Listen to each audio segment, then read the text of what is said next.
Good evening, folks, and a hearty welcome to our drive-in theater. We have a wonderful evening's entertainment lined up for you, one that will provide several hours of pleasurable relaxation and diversion for you and your family. Did you fail to dress up for tonight's show? No tie, an old shirt and slacks, a house dress? Well, don't give it a thought. We're glad you came as you are. We just want you to enjoy yourselves. Don't forget to visit our refreshment center during the intermission or any time. You love the tasty array of snacks we have to offer. So will the youngsters.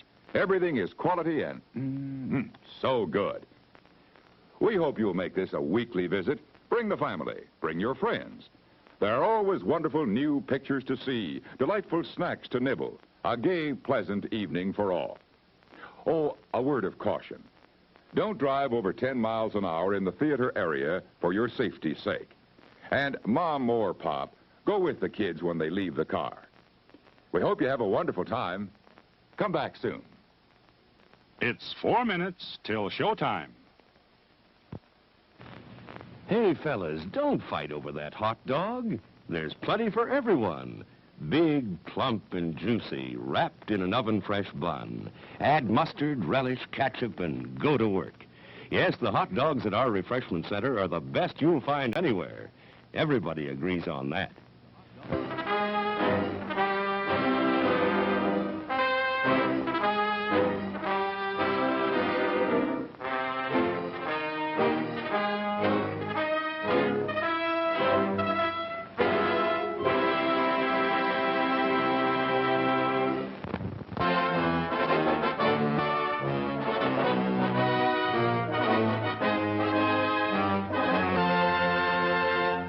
It's 3 minutes till showtime. Thirsty? The refreshment stand is open with everything to satisfy your taste buds. Here's the menu: the hottest, freshest, crunchiest popcorn, each kernel popped to its fullest with that real movie time taste. Cold drinks. You'll find your favorite ice cold, tasty, and thirst quenching. And hot dogs, hamburgers, and candy too. Now a short intermission, so you'll have time to make your selection before the show begins.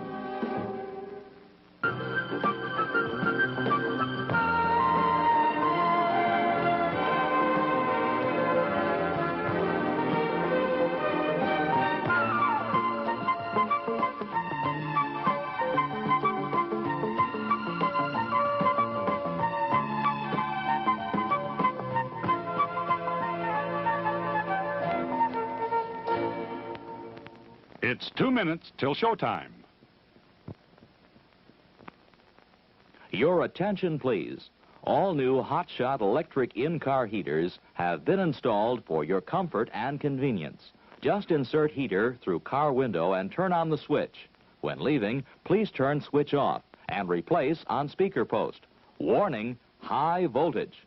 For your own safety, do not attempt to repair or remove wires. Do not attempt to open heater unit. If you need assistance, please notify the theater box office or concession manager. Top quality hamburgers, the most popular snack in the country. We serve them plain or garnished to your taste. There are words men live by, words of strength, of wisdom, and of peace. We urge you to find the spiritual comfort and guidance we all so greatly need by attending your place of worship regularly.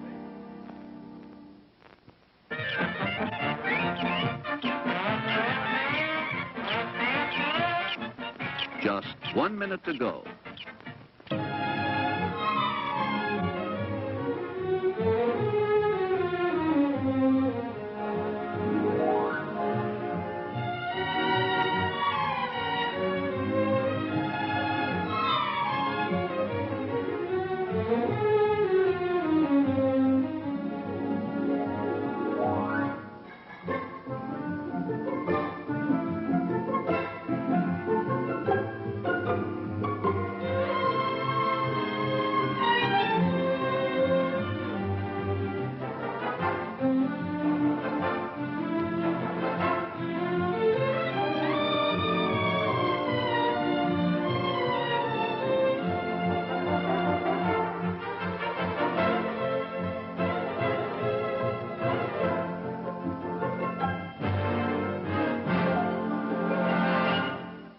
And now, on with the show. No, that's not big enough. No, that's not big enough either. That's more like it. We're delighted to have you with us, and we extend a cordial welcome to you. We've lined up the top stars from Hollywood and from all over the world to entertain you on our giant screen with the new, colorful motion pictures you've been hearing about and reading about. To add to your enjoyment, we're all wound up to bowl you over at intermission time with live wire service at our snack bar, where you'll find a tempting variety of favorite foods and beverages. Your continued patronage is very, very welcome.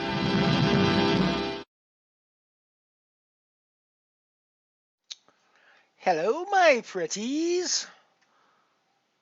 Wait, that might be from another stream. Hello, fellow humans, and welcome to Mothership Poker. We are back once again after a bit of an extended hiatus for a week while we were off in Calgary covering a live tournament at Deerfoot Inn Casino. It was quite a fun weekend. Busy as always. Spent 12 to 14 hours on the poker floor most of the weekend, but it was a ton of fun. And we're back into the Twitch grind once again, ladies and gentlemen. I'm a little scared to look at my my stream summary because my hours streamed and my days streamed in the last 30 were looking so good before I left, and now I took a week off, and so it's going to look all crappy now. So I'm kind of scared to look at my Twitch summary, but we'll get there eventually, and we'll see how things go. Always good to have you around. Only 2 games playing at the moment. I was intending to have 3 games going when we started. I had the Dark Matter Nano running earlier before, but poker happened, and we are no longer playing the Dark Matter Nano. Here's basically what happened. It was super early. It was like the first or the second level, and I got Ace King.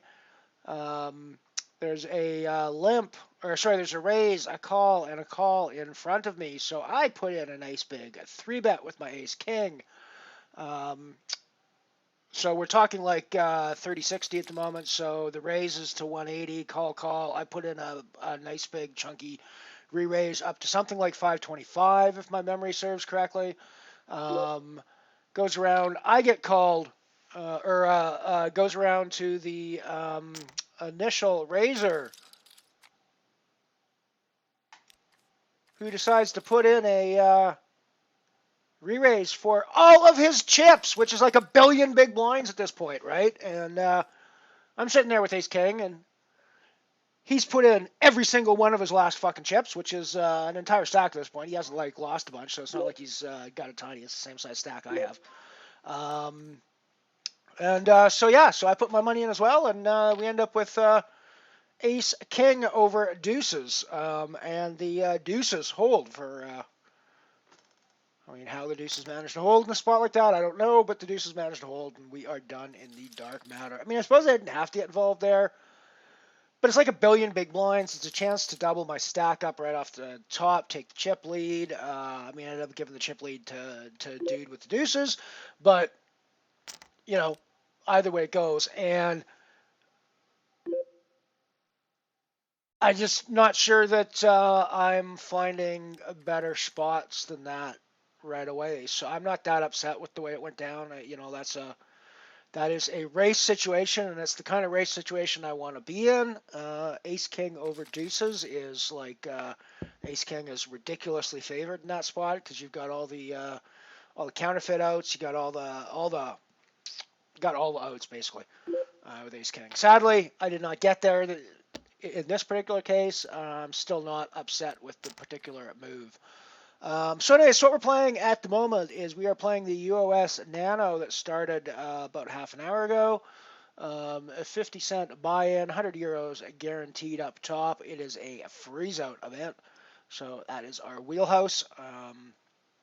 And hopefully things will go well for us. Hasn't been a great UOS for us so far. We have gone deep in one event while I was in Calgary. I managed to grab 12th in one of the events for like 5 euros and something. So we done okay.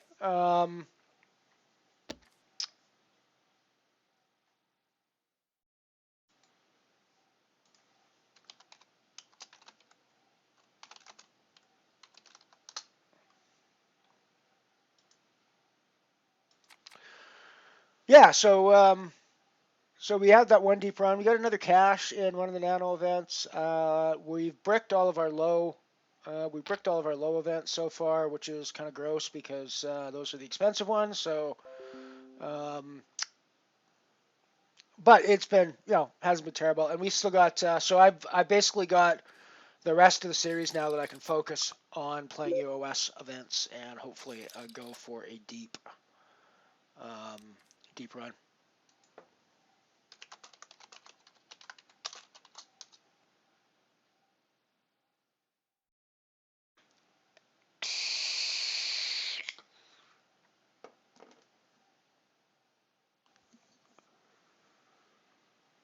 Hey, Night Chopper, good to see you, buddy. I think you are the first to arrive so far. Welcome, though, my friend. Always good to have you hanging out here on the Mothership with us. Um,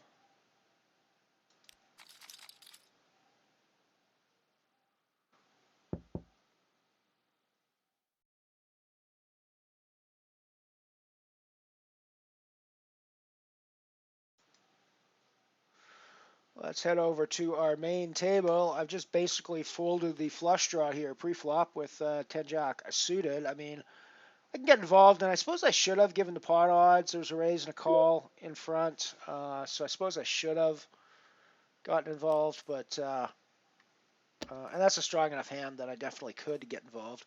West. I guess you weren't. Well, you were the first to arrive, but people are starting to trickle in now. Good to see everybody. Good to see everybody. It's nice to be back on the Twitcher again since I've returned from Calgary. We're playing the Falling Star Bounty, and we are playing the UOS Nano E57 event at the moment. This is our Falling Star Nano, or Falling Star Bounty event that we're in the middle of now.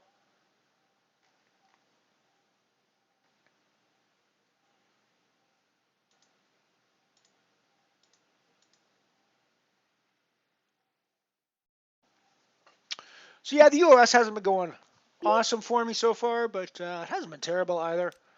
I think at one point after I booked that 12th place, I was in like 111th or something on the leaderboard, which is obviously not great, but it was, I was on the leaderboard. I'm not sure I am anymore because I haven't played enough, and there's probably people with more points than me. But hopefully over the next couple of days, we'll be able to pound in a couple of deep runs and maybe a win and get ourselves some points in the Nano Leaderboard Challenge. Ooh, we have the nut flush draw here on the Falling Star Bounty. For the record, we've already taken one booty over here on the Falling Star. Early on when we put in a raise pre-flop with a pair of sevens, and Buddy on the big blind called us off, and the flop came deuce deuce X.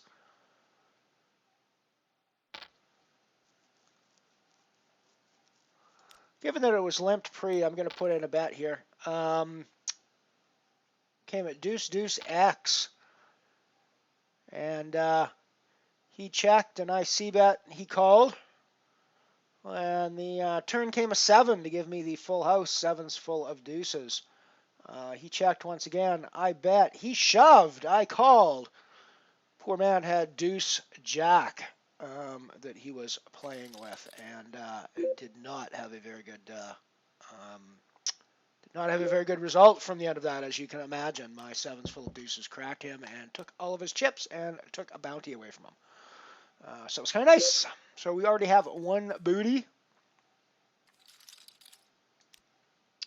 Put in the bluff here since we didn't get there, and we can still credibly represent that we hit the ace or the king. He hit the king, so that's fine, and it's not a terrible call on his part. But yeah, I mean, even though, I think we have to put in the bet there. I think I'm actually not even sure that a king 8 should be calling at that point when I'm leading out on the flop. I'm probably going to have better kings there a lot of the time. or 2 pair there a lot of the time, like a king deuce or an ace deuce. And I'm going to have an ace there a fair chunk of the time as well that I have just checked behind pre-flop on the button. So, I mean, I'm not sure that the king 8 call is that great, but it's a hero call, and he's gotten there. That's one of the hands I sort of would have expected to fold out with my bluff, but some people just aren't going to fold hands like that. So you're not always going to be able to do it. Well, warn you guys, might be a little low key for the stream today. I'm a bit tired. I've still recovering from the tournament last week, and I didn't sleep terribly well last night. I always have. It's probably too much information, but I always have bowel issues when I go away for tournaments and stuff. Living in hotels, eating hotel food and stuff like that. It's always pretty crappy. So it takes me a couple of days to sort of get back to my normal routine when I get back from one of these. So I'm starting to. Probably by Friday, I'll be back to my normal. Speaking of which, Friday will be another Canadiana music stream. I'm going to try to put together a playlist coming up over the next couple of days, so we'll have some stuff to start. And, of course, as always, you guys will be able to add on. I hope you guys enjoyed the last one.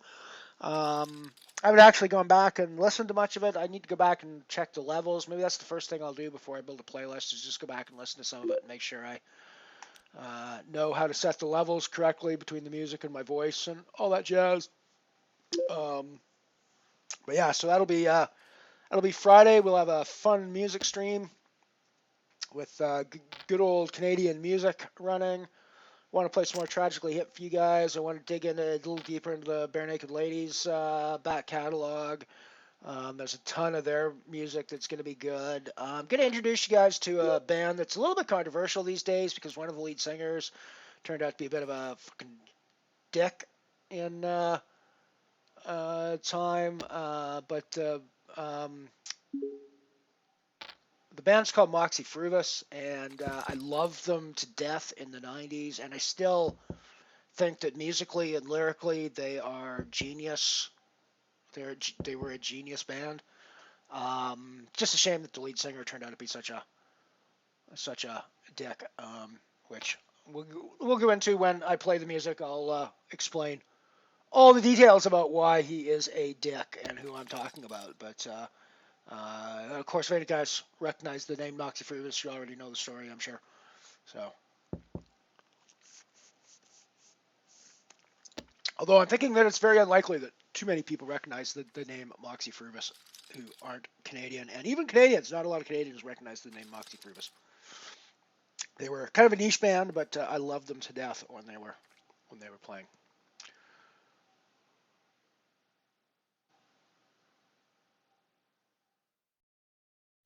We've got a pair of kings here on the Falling Star. That's never a terrible place to start your day. Let's put in a nice raise with this to try to get some chips in the pot. We've got a big stack to our right who is getting involved in this with a limp.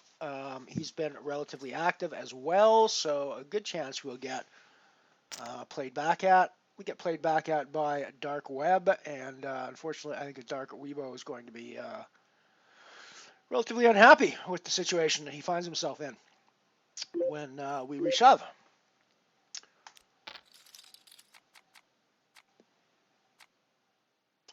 And boom, we take another booty.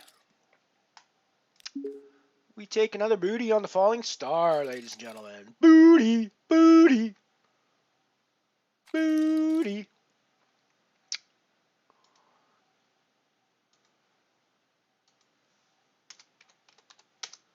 Alrighty, so we're up to 68 cents in bounties on the Falling Star, and our own bounty is worth 67 cents now. So people are going to be gunning for us a little bit, I think. People be gunning for us just a tad now. Since we've got we got the biggest bounty on the table now, so people are going to be looking to whittle us down and take that money from us.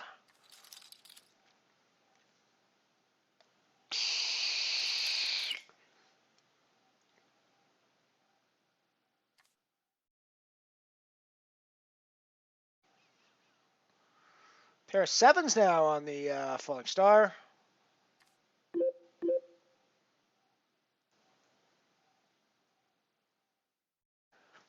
Could put in a raise again. I'm pretty sure that Jesty gets out of the way. That he saw us do this before with pair of kings, so I'm pretty sure he's going to put us on at least as big of a hand as we have, if not something bigger. And get out of the way if he does not have a monster. Well, he decides to come along. That's cool. I'm fairly happy with that flop in our hand. So I think we're going to put in our C-bet pretty happily. We're going to put in a 3/4. I don't mind taking this down here with a chunky bet. I don't necessarily want to give them any odds to call for draws or overcards or anything.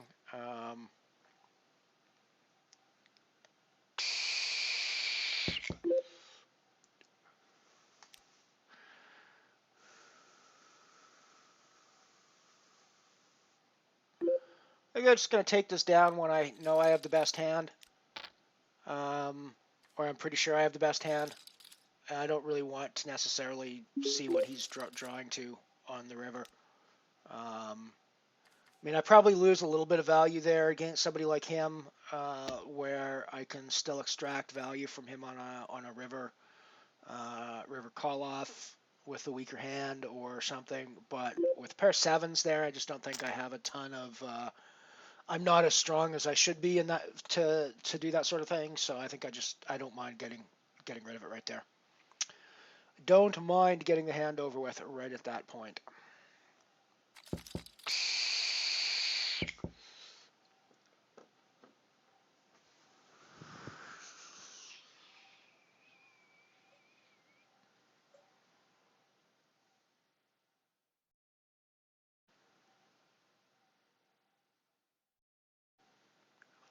So it's been a pretty slow day so far in the UOS Nano event. Haven't really had any big hands or really much to speak of. It's been a lot of fooling, a lot of a few little speculative forays to the flop, but nothing came of them. So we've got. I think we've managed to pick up a few chips. If I remember correctly, the starting stack on this was 5,000. No, starting stack was 8,000. So we actually haven't picked up any chips. We've lost 500 chips. So we've basically been,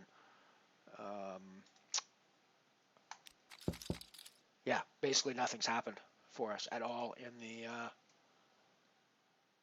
in the UOS Nano event so far. But we've taken 2 booties in the Falling Star Bounty, and we've taken a couple other big pots, and we're doing pretty well there. Saying 16 of 71 right now. Interestingly, you might notice the Falling Star is a smaller guarantee today, 150 euros instead of the 200 euros it has been in the past. So, interesting things possibly afoot at Unibet. Things are changing. The other change I noticed is that the Dark Matter Nano is now a 25-cent tournament instead of a 20-cent tournament, which was a change from the original 10-cent tournament when I started playing that tournament back in December. So prices are going up, guarantees are coming down. Interesting to see how things are going. We're getting the hands here in the Falling Star Bounty. Pair of kings again, and we're going to be obviously playing that fairly aggressively. Nice one. Yeah, I bet that one's a really nice bankroll boost. Gonna put in a raise to a bit more than 5x here with the extra 2 limpers. We get called. We've got overcards to the board. So once again, we're going to bet large for value. Seems like both of these players are fairly willing to call us off light. So, or not. But either way, we're taking a decent pot there when we do that. I suppose I could bet smaller for value there and get actually calls. But again, I don't really want to get sucked out on by an ace X and things like that. So it's I don't mind making them pay a little more in that spot and just taking the pot down without any contest.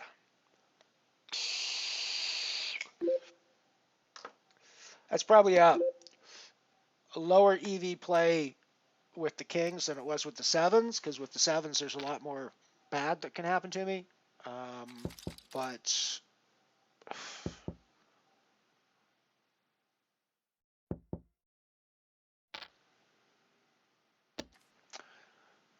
anti-onlys tomorrow. That'll be fun. I should that'll be a good chance for me to get my feet wet in that format. I've neglected playing the other one, the solar, at this point because it's a fairly chunky buy-in.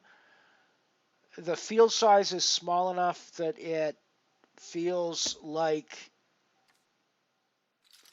I mean, I suppose one of these days I should have just jumped in, but I don't really know. I haven't really played much anti-only poker, either live or online. I played it more live than I have online, to be honest, which is a little weird. But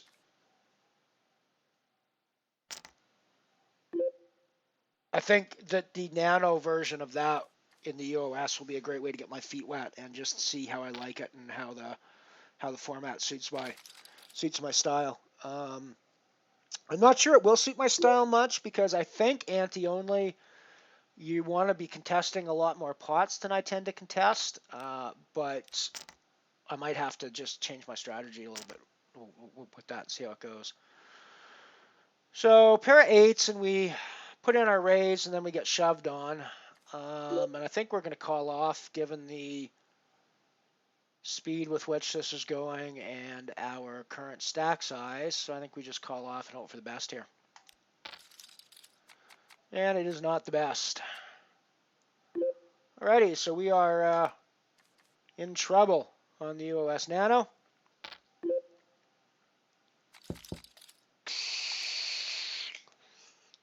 Oh, you guys weren't even watching that. Let's take a look here.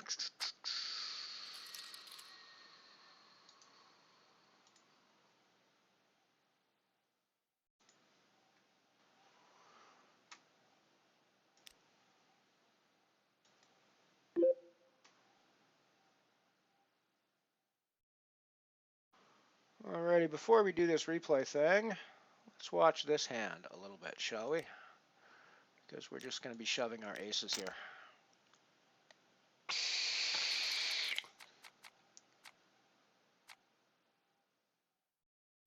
Wow. And they just get there with the fucking 6-8. I mean, right? Alrighty. So yeah, that was kind of absurd and stupid and fun. Another one of those two-handed tables that we get aces and they call off with a stupid hand and get there.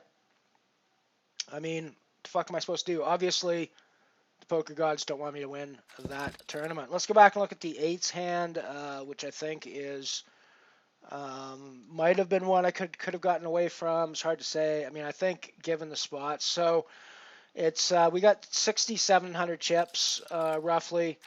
And we're looking at 2-4, so we've only got like 15 big blinds. Eights is basically, so I suppose our problem here is that we should open shove rather than just putting in our raise. But I think we still have enough chips to put in a raise. We're not raise folding, but we're actually raise inducing. So when this happens, I'm actually pretty happy with the spot, and I'm thinking, yeah, I that was what I wanted to happen. I totally want to get the rest of my chips in, or the rest of your chips in behind, and grab all your chips when I get a chance. This is what is going through my brain. So I'm actually pretty happy with this spot still, and this is exactly the spot I was hoping for. I just obviously didn't want him to have queens when I call off here. So I think queens is higher. I mean, I think he's shoving there with ace-x hands a lot. I think he's shoving with any pair, so he's shoving with half the pairs that are lower than mine as well. as the pairs that are higher, like the queens. So I mean, I think I'm in pretty good shape here most of the time. And then we just we get some runner potential runners on the flop, but it just does not work out for us in the end, and we are badly crippled. After which we get stuck on this two-handed table again, which is one of the things that really quite tilts me about Unibet. I don't really know why this happens. It's not rocket science to make sure that this never happens in your software. But apparently it is rocket science as far as Unibet is concerned, because this happens fairly frequently. So we get stuck on this two-handed table, and we get a hand dealt to us, and I get aces, which is like a spot that you're pretty happy with when your head's up, right? Right? Yeah, not so much. We should have just fucking folded. Because he's got the 6-8, which is the nuts, obviously. The 6-8 suited is obviously the nuts, is obviously the much better hand than the ace-ace, because he gets there. And,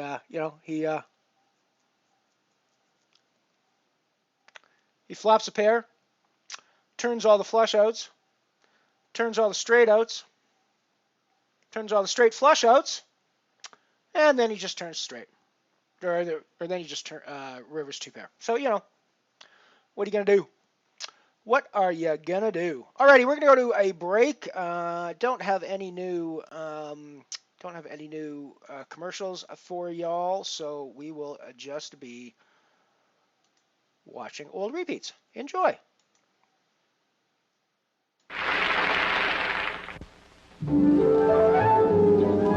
Coca-Cola gives you that refreshing new feeling. Enjoy ice-cold Coke right now. Get zing, what a feeling with ice-cold Coke right now. Coca-Cola gives you that refreshing new feeling.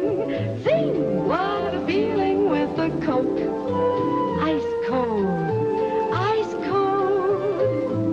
For real refreshment, reach for the real thing. Ice-cold Coke right now. Coca-Cola gives you that refreshing new feeling. Zing, what a feeling with a Coke. Ice cold. Enjoy ice cold Coke right now.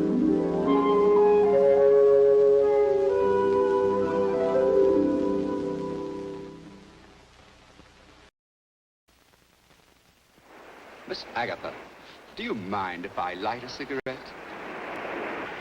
Why don't you live modern? Have an L&M. Enjoy the full, exciting flavor of modern living. Smoke L&M through the modern miracle of L&M's Pure White Miracle Tip. Pure white inside, pure white outside, comes full and exciting tobacco flavor. L&M tastes richer, smokes cleaner, draws easier. So light up, free up, let your taste come alive. Make today your big red letter day and start to live the modern way. Live modern. Get L&M today.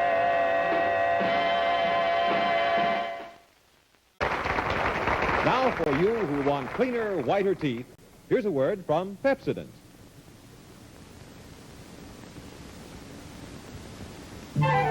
Smile. Everybody likes to smile. Then why does she hide her smile? Because of dull, off-white teeth. She needs Pepsodent, the toothpaste for people who like to smile. Pepsodent's newly patented formula cleans away yellow film, the film that causes dull teeth, causes bad breath, causes tooth decay. So for a dazzling smile, get Pepsodent. It's for people who like to smile. This dish towel's soaking wet. Doesn't anybody make thicker ones? Here, honey. These new terry cloth dish towels should do it. Canon Terry dish towels really soak up water. They're yours as a bonus in giant-size Breeze detergent. Like the Canon face cloth in regular size or bath towel in king size. Breeze gets washed sparkling bright, dazzling white. Your smart, thrifty buy is Breeze. Let's talk about you a little bit. How are you feeling? Are you feeling as good as we feel today? I sincerely hope so. But I'd especially like to talk to you housewives and mothers and you really busy gals that just keep going all the time. Sometimes as you go about your daily routine, you get the feeling that you just don't have enough energy to finish out the day. Well, if you do feel that way, or anybody in your family feels that way, don't just ignore it and wait for it to go away. It's a better idea to check with your doctor. Because remember, that weak, run-down condition may be due to undernourished blood. Doctors have a special name for it. They call it iron deficiency anemia. But we call it tired blood. And to feel stronger fast, I wish you'd give Geritol a try. This is the fast-acting, high-potency tonic that we've been telling you so much about that really begins to strengthen iron-poor, tired blood in just 24 hours. That's all it takes, just one day, for Geritol iron to be in your bloodstream, carrying strength and energy to every part of your body. And just 2 tablespoons, just this little bit, contains twice the iron in a pound of calf's liver. And we're back. We are back with a little bit more of a... Sorry to cut into a little Geritol ad for you there, but things ran a little late for us. Hey, Broadjoy, good to see you, buddy. Welcome to the stream. Welcome to the stream, my friend.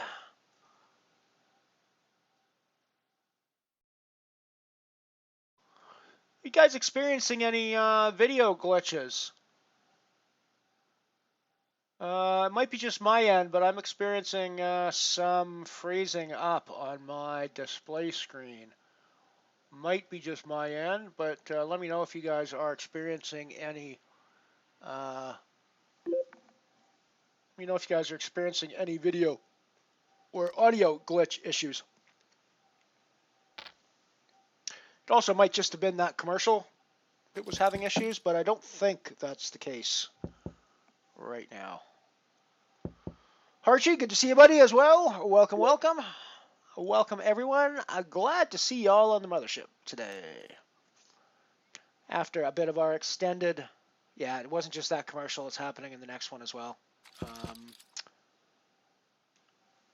nice to see everybody back back on the mothership after my extended absence while I was off in Calgary covering the tournament.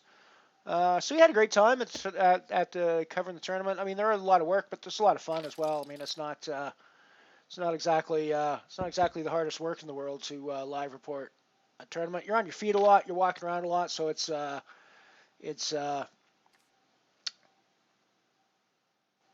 lot of work, but it's fun work, and you know, it's not that difficult, so it's a good time. I don't usually get a chance to play poker when I go live report these things because I'm usually too busy actually doing my job live reporting to have a chance to actually get involved in any tournaments that happen to be running at the event that I'm at. This weekend was a bit different, though. The Saturday night was a bit weird. We had a really super big blizzard come through Calgary late Saturday evening. Well, sort of mid to late afternoon Saturday.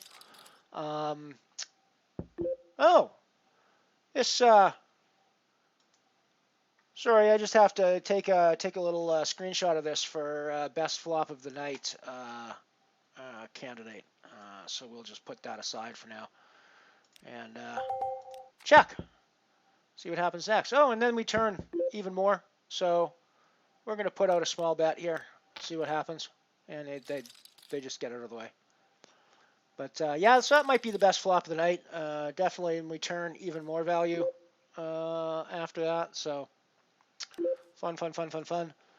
Anyways, yeah. So Saturday we got this big blizzard in Calgary, and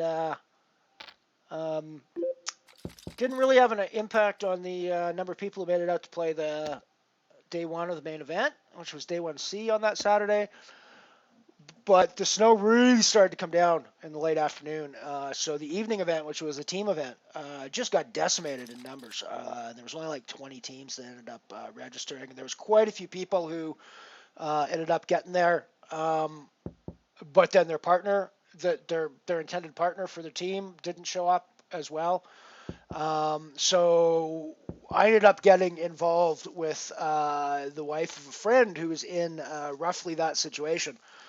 where she was there to play the team event, and her husband, my buddy, was running deep in the day one of the main, so he couldn't play the event with her like was sort of partly the plan, and none of the other intended people came through either because of the weather or other reasons, and so he ended up asking me to play as her partner, and so we jumped into the team event, and I live reported the main event and the team event while I was playing half of the levels in the team event, because the way the team event worked was you had 2 players on your team, and you alternated blind levels, playing the same stack. Interestingly, you could actually talk.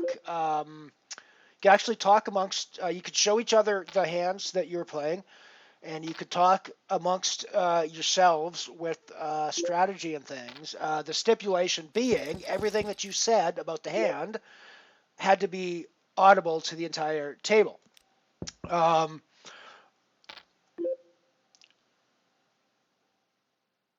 And every player, or each player on the team, alternated blind levels, so that one player played level 1, the next player played level 2, the next player played level 3, etc., etc., etc. down the road. So it's kind of an interesting format. The aspect where people were allowed to talk about their hands ended up having somewhat of an unexpected side effect, I think. There was one team in the event that frankly wasn't really a team.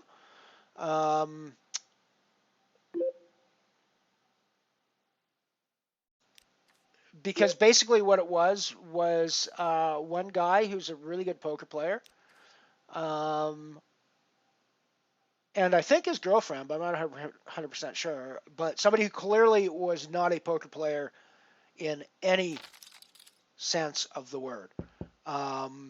She might have actually played a poker game once or twice previously in her life, but she might not have as well.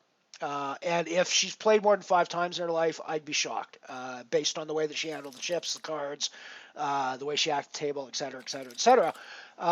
Interestingly enough, he basically played every single hand for her. Now, he wasn't actually sitting at the table squeezing the cards and throwing the chips into the middle, but the advice that he was giving her was as blatant as she would flip up the cards, he would look at them, he would say, I think you should raise the pot to 600. Or, I think you should fold. Or, I think you should just call here. Things like that. And that would go through the entire hand, so on every street. So the flop would come down, and he would go,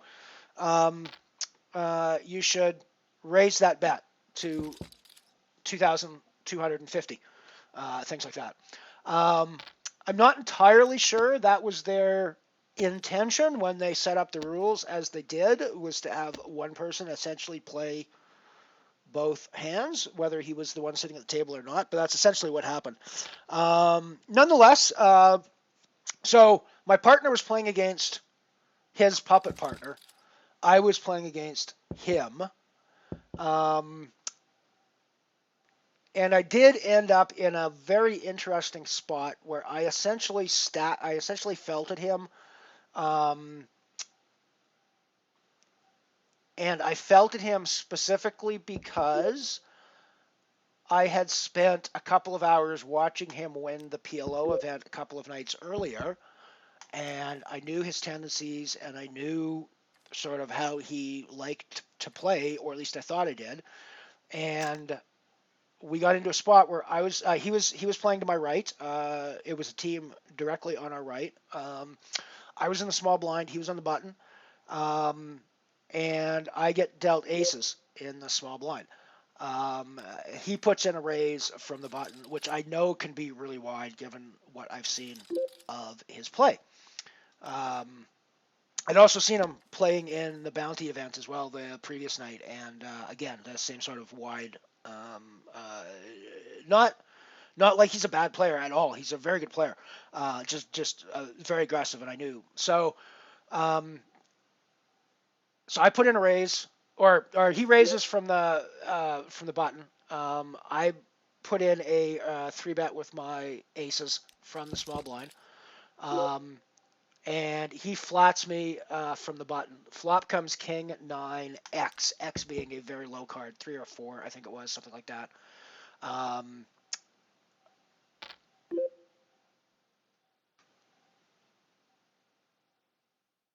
And I'm looking at the board, and my immediate thought with this is, so there's a couple of possibilities here. He's either connected with the board really hard, like hit the king.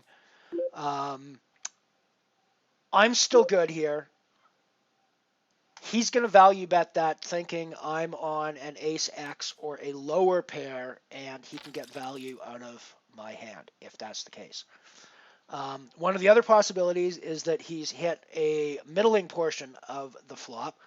I still think that if I check to him, he's going to bet for a semi value, but also again to push me off of overpair or overcard hands that might get out of the way, or hands that are beat by a king that I'm scared of a king now. So I think even if he hits the 9 or the lower X card, which I think was a 4, even if he hits one of those cards, I still think he's betting for semi value on that. And it occurred to me at that moment that even if he's completely missed this board, given the tendencies I've seen in the past, he's going to bluff that board. He's going to look at the king. He's going to say, I can represent the king because I raised the button. He's going to put, I think he's going to put me on things like pairs. I mean, I suppose an ace king is one of the ace X hands, big ace X hands that I might 3-bet with there. But I'm thinking he also might be putting me on an ace queen or an ace jack or something like that at that point. And he could be putting me on, he could be putting me on small pairs like, 7s, 8s, that sort of thing, right? Without too much trouble, and be trying to push me off, that way. So I checked my pair of aces on the king high board, and sure enough, he shoves into me. Now he's got me covered by a couple of thousand chips at this point. Not very much. It's like maybe he has me covered by like 4 or 5 big blinds. But I snap call him off, and I'm thinking, I mean, obviously there's the possibility that he's flopped a set or that he's flopped 2 pair, and I'm just dead at this point. But he shoved, and I basically snapped him right off. And I had been basically right all along. He was sitting there with a 9-3 at that point, and he'd hit the 9, so he was middle pair on the board and decided to try to bluff me off the hand or push me off the hand. I was having none of it, and so I took most of his stack on that hand, and then I took the rest of his stack on the next hand when he shoved into me once again, cut off into button this time, and I had ace, king, and he had suited connectors, and we took him out of the tournament. That was actually on the final table bubble as well, so we ended up taking him out of the tournament to go down to the 9-handed final table. And my partner and I went through the rest of that tournament and ended up coming second overall for a score of $1,280. Split between us meant $640 apiece. So yeah, it was a pretty fun day and a bit of an unexpected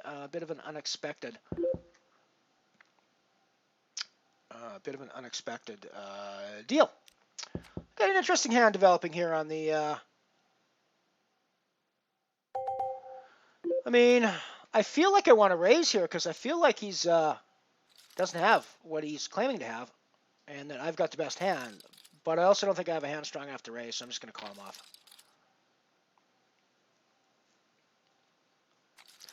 You know, raising that spot, I might actually get him off the hand, although he probably still calls off. I mean, there is obviously the 7-10 there that's that would have beat us, but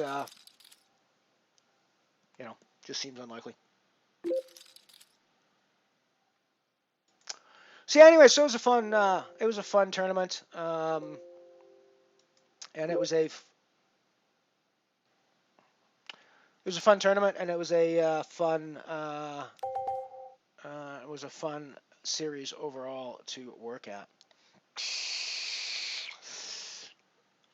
I was gonna find you guys a little shot. Hang on a sec.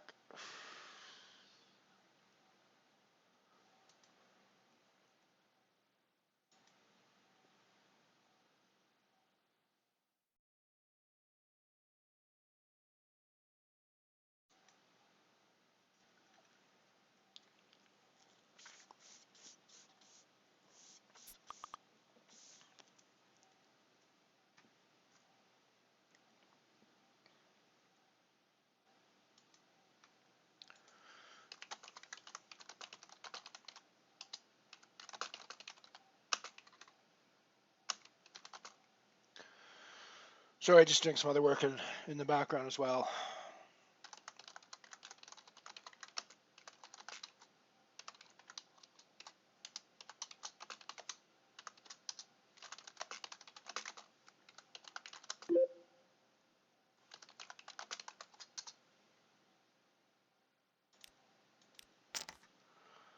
Huh. So it turns out we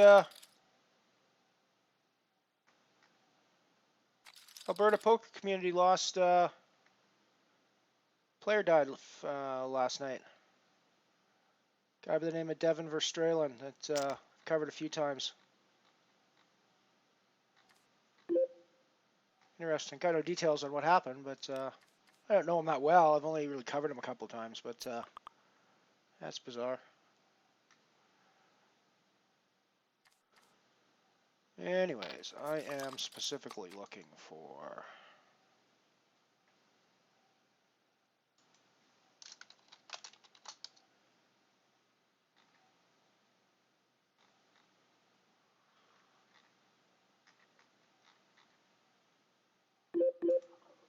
Alright, so...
Alrighty, so...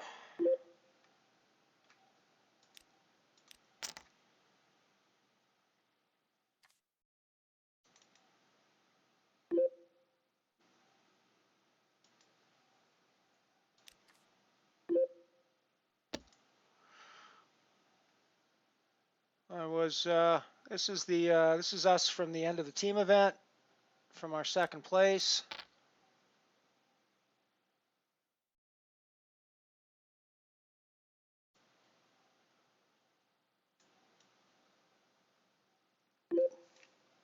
In the back, that's myself and my partner Sheila. And in the front there is the winning team of Mel and Sue. They were a hoot to play with. We drank a ton of beer. We drank a ton of shooters. I'm not sure if it's been posted publicly or not yet, but there is almost certainly video of me doing a blowjob shooter and no-handed. and then licking a little bit of drippage off the table at the same time. So I mean, hey, it was one of those sorts of nights. If that ever becomes publicly available, I will make a determination on the spot whether to burn it and cleanse it with fire or release it to the general world for y'all to see. And I'm not entirely sure which that will be. But knowing who I am, it will almost certainly be release it to the world for everybody to enjoy my idiocy. So it was a lot of fun. One of the other pictures I wanted to sort of highlight of this tournament is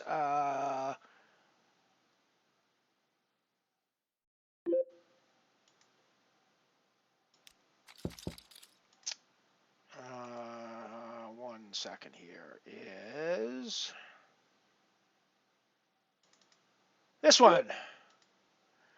Alrighty, so this is a rather interesting picture. I'm going to throw up one more after this to show. This one is from the final event of the series, the Bounty event. The fellow in the middle there with the big shit-eating grin on his face is Thomas Taylor, who is probably at this point in time the #1 poker player in Alberta, one of the top poker players in Canada.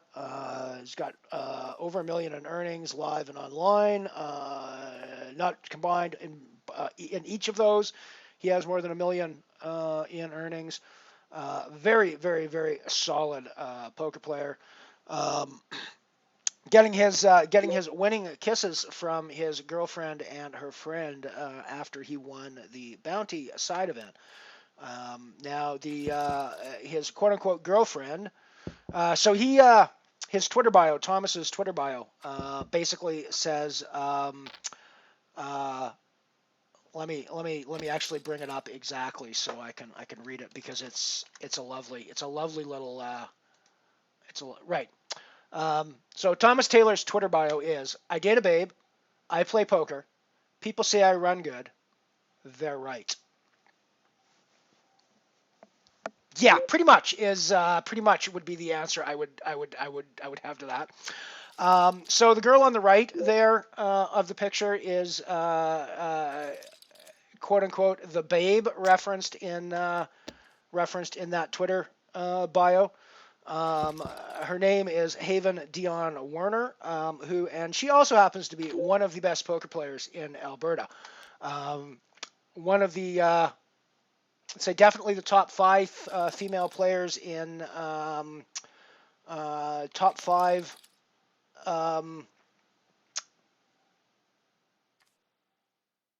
One of the top 5 female players in Canada, absolutely.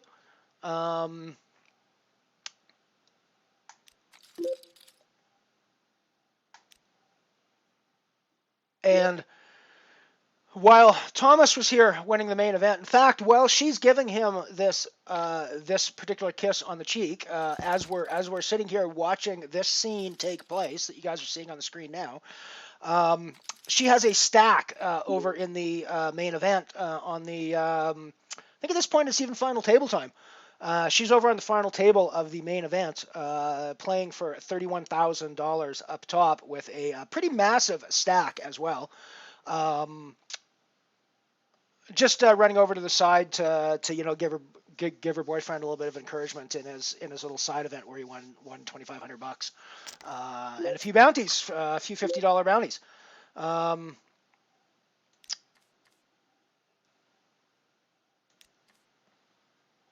So that was fun. So, and speaking of Haven, this was the final picture I wanted to bring up from my weekend of fun poker in Calgary.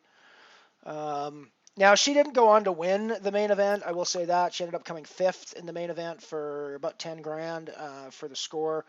But I have to say, without a doubt, this woman is one of the most fun poker players to cover that I've ever had the opportunity to cover live.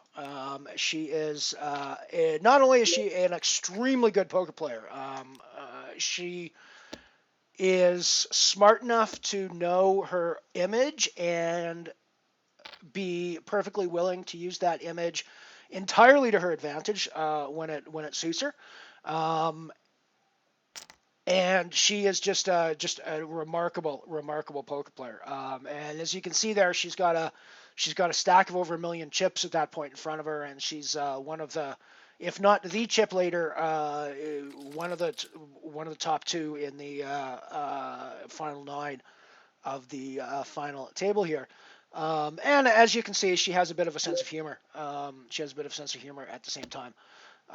So yeah, it was a ton of fun, and it was great to watch Thomas and Haven do so well in the tournament. Even though she didn't go on to win it, she pulled 10 grand, he pulled 3 grand out of the tournament. So they walked away from the weekend with 13 grand, which is not terrible. Not a terrible way to run your day. I think she only fired once into the main event. I think Thomas might have fired twice into the main event. So, they spent maybe $2,200 on the weekend. A couple hundred here and there for side events and stuff. But so it was a decent weekend for him, I think. But it was a lot of fun to hang out with the crowd and have some fun. Oh, one other picture I'll show you. Since we're talking about poker in Calgary, and not a lot of you guys are from Calgary. This was the trophy that they put up for the main event. It is a custom-designed Western belt buckle. This sort of belt buckle was a very common thing back in the day. That was in terms of a rodeo trophy, but initially, not just ornate, but initially a belt buckle of this size, and with the design on it was a way that ranch hands identified themselves as belonging to certain ranches, so working at certain ranches. So it was like an identification. It was like an identification thing. They eventually became status symbols and turned into. It's a very common a belt buckle like this. Is a very common trophy at rodeos around Western Canada as well. And the Deerfoot Inn has taken on the idea as their poker trophy now. So WSOP has bracelets. We are 100% Western here in Calgary. We have the belt buckle. So I thought it's a pretty cool little thing. And it's pretty good work as well, I thought. Anywho, let's get back to the poker. We are actually still playing a poker in the background. We got 2 games going. I'm in the Black Hole Nano, which I don't think I've shown you guys yet. But yeah, we're here in the Black Hole Nano, and we've also got the Falling Star Bounty still going, where we've got 2 bounties and some chips to play with. So we're doing okay there. Gonna have the UOS events starting up here pretty quick as well, I think.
Alrighty, just had 2 UOS events pop up. I'm playing the 10-cent Nano rebuy, which I plan to play exactly like a rebuy and fire a few times if necessary. I'm also playing the UOS 59 low rebuy, which I plan to play a lot more like a freeze out. I don't think I might have one rebuy in me for that one, but it's not really going to be one I'm going to fire liberally at, I don't think.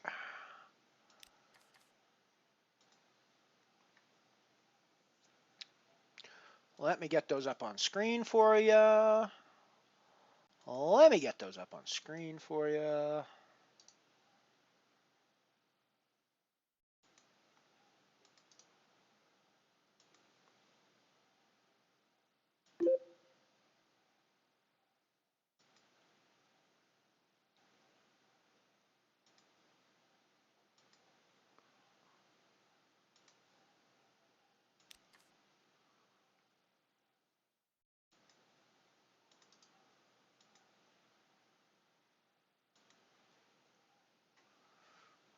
Alrighty.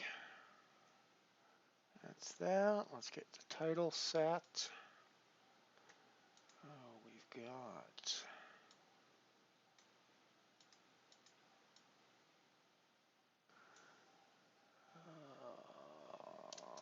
100 euro UOS Nano EF 60 rebuy.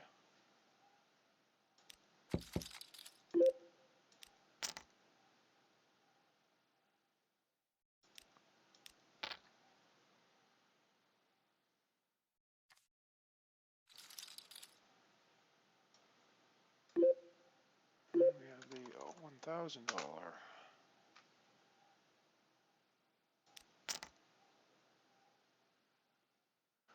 Might be a quick day for us for our first rebuy in the Nano. We're all in with a pretty weak hand just because we're gambling.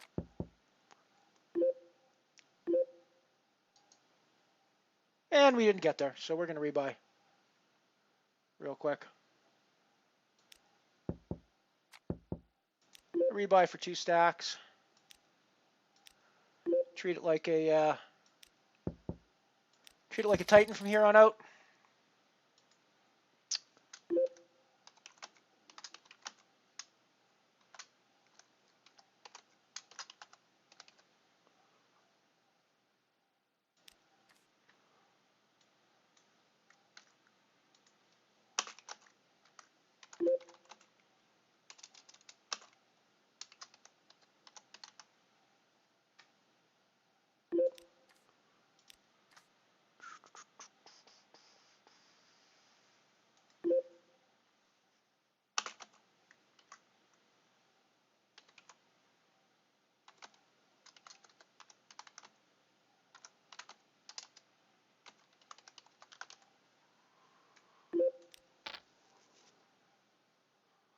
I won't be nearly that aggressive on the low table. For the record, I got it in with a suited King 10. I was against 2 pairs. But I actually did flop flush out, so...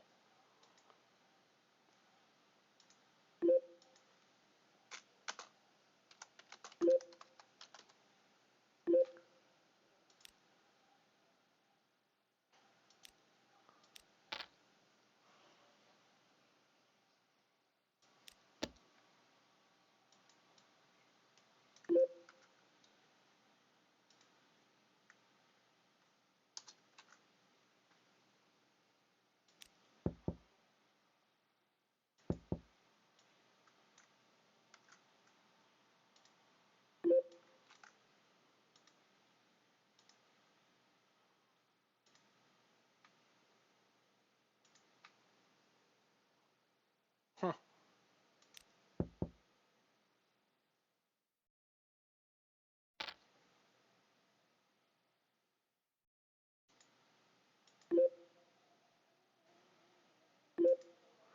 So, I mean, I guess we're chopping this board.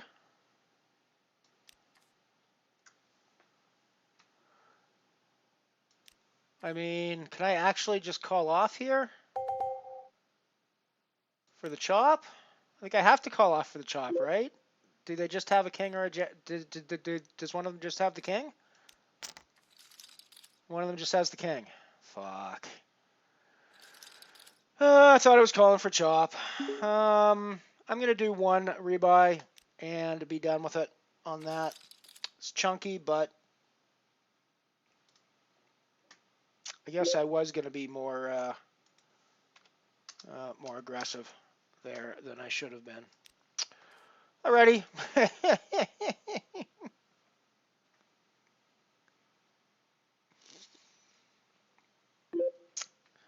So we got the two UOS later UOS events running now. We've rebought into both of them. We rebought once into the UOS low, and we've double rebought into the UOS nano. So it's one of those starts to the day, I guess.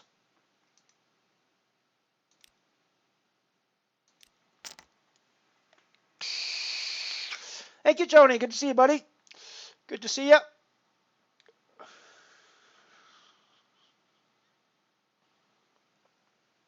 Thank you, buddy.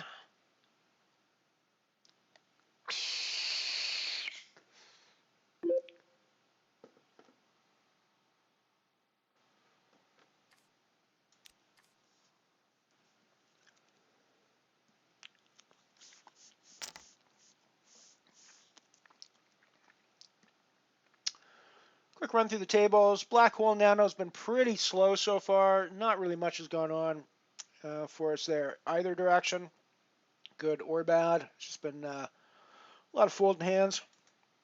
The Falling Star bounty we've been doing pretty well in. We've got we're 14 away from the money now. We are in a money spot without too much issue. And we got two booties already, so we're doing not so bad in the Falling Star. Interestingly, the Falling Star I noticed today has had its guarantee dropped to 150 instead of 200 like it used to be. But what are you gonna do? What are you gonna do? That's the way poker goes. Other interesting thing I noticed was the Dark Matter Nano is a 25-cent buy-in today rather than a 20-cent buy-in, which is what it used to be, which in fact itself was a doubling of the original 10-cent buy-in that it was when I first started playing here on Unibet Poker last November. So interesting. We got a pair of queens down here on the US Nano rebuy, so I think we're going to be putting in a chunky raise here. Hopefully induce some action from people over top of us. It's the way this seems to have been going. But maybe we won't. We'll see. Let's have a closer look at that.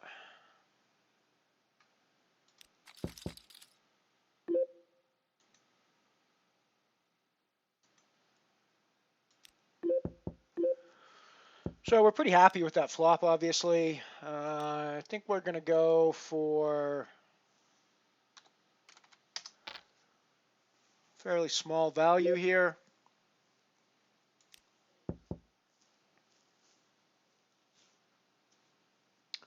We want people with a jack to come along.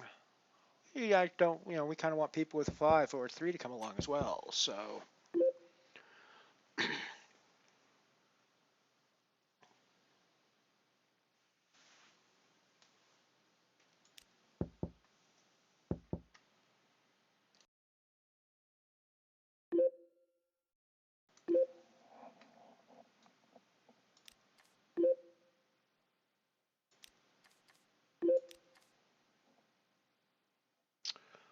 we had ace-9 here.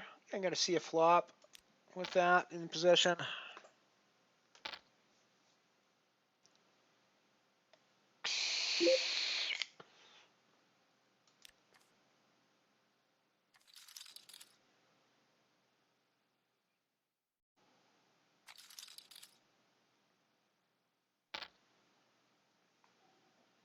Some backdoor straight outs. Otherwise, there's not really much going for us on this hand. Pretty slow. We might throw out a bluff if it checks around to us.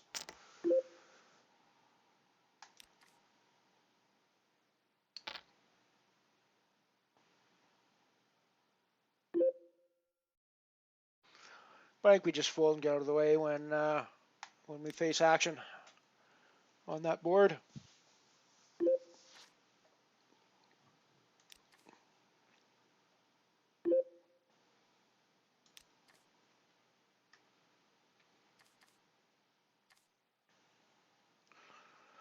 dropping pretty fast in the Falling Star. There's 11 left to go to the money now. 37 players remaining. We are 16 of 37. 26 are getting paid. So we're in a pretty comfortable cashing spot at the moment. The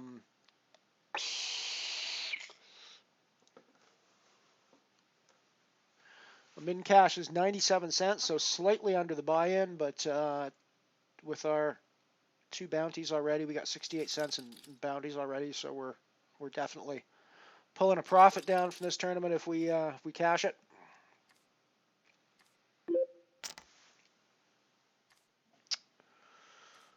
Alrighty, we picked up a ace queen under the gun on the UOS low table. We're going to put in a raise with that.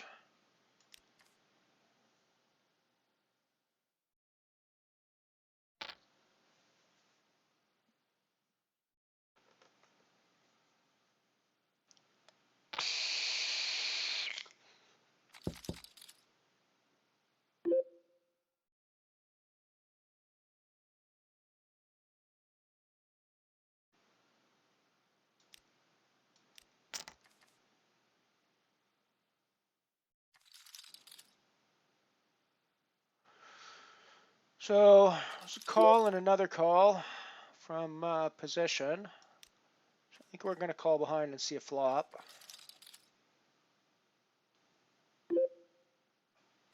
Assuming that don't have to watch doesn't do anything crazy. Just consider this for another second. I mean, I could put in a 4-bet here. I don't really think ace queen is the hand to do that with, though. Let's see what the flop brings. Not a great flop for us. Shouldn't really be a great flop for the 3-better either, though. So, but if he's 3-betting with an overpair, then he's still got us at this point, or any pair. And he's going to bet this way with any pair. He's going to bet this way with an ace X that I'm ahead of as well. So, and I think,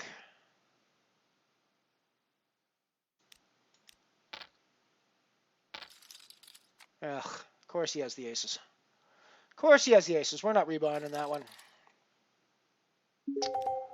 We are not rebuying in that one. Bah. Bah. I've not been doing well in those. I mean, I don't think he has to be as strong as aces. I mean, he obviously doesn't have to be as strong as aces there, but I mean, I don't think he has to be as strong as even a pair. I think he's doing that with a worse ace some of the time, and then folding when I shove there on the turn. I don't know. Might have been a bad choice, but probably was a bad choice. I mean, I'm not playing anymore, so it must have been a bad choice. It's not always the case, but it's usually the case.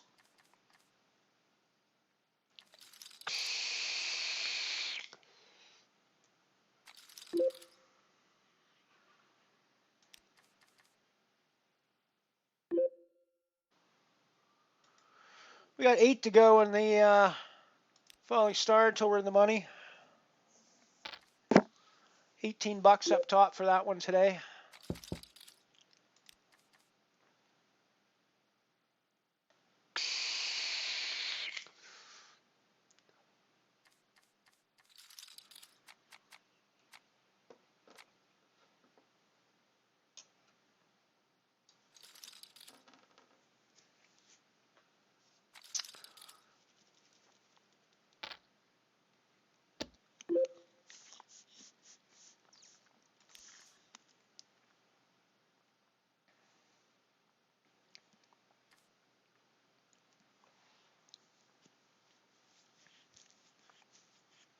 So the place where I get my slush drinks has a 100-ounce cup mug. Okay, massive thing. It is hilarious. I might have to buy one just for the comic. just for the comic value, I'm sure that it would take me all day to drink 100 ounces. I mean, this is a 32 ounce cup, and it's a ridiculously large amount of slush. I don't know, 100 ounces just seems like an astonishing amount of anything to have for a drink.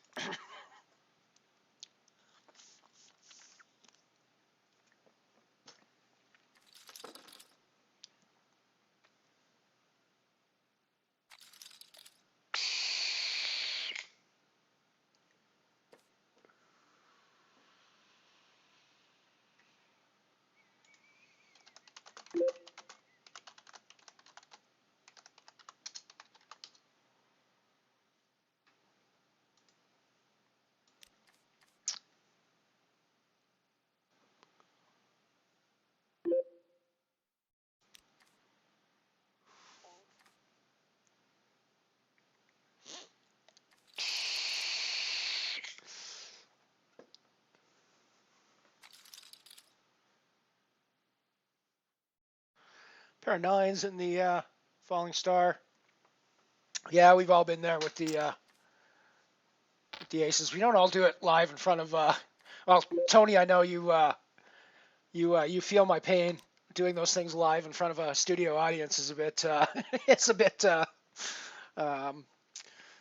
interesting sometimes. But hey, I mean, it's poker, right? So, those things are going to happen, and you're gonna,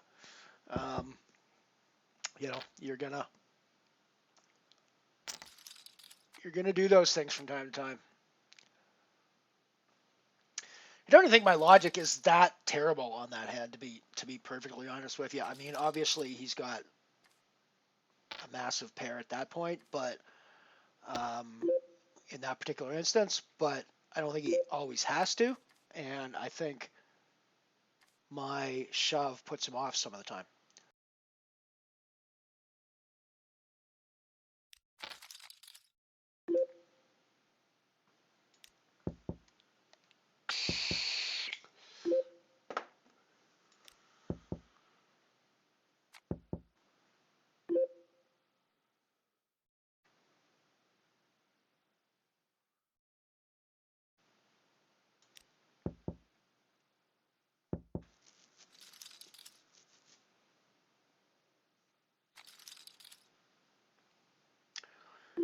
So we're still in the UOS Nano event, although we're 3 bullets deep in there now. We rebought for 2 bullets when we busted our first bullet super early on with a very wide call. And it's funny, I'm actually less upset that I busted in like my first hand that I played with King 10 suited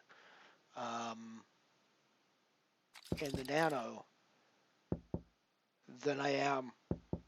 I mean, I'm more upset shoving the ace queen into the aces for sure than I was there, because I knew I was gambling with the King 10, and I knew it was one of those spots where there was 2 stacks already in the middle.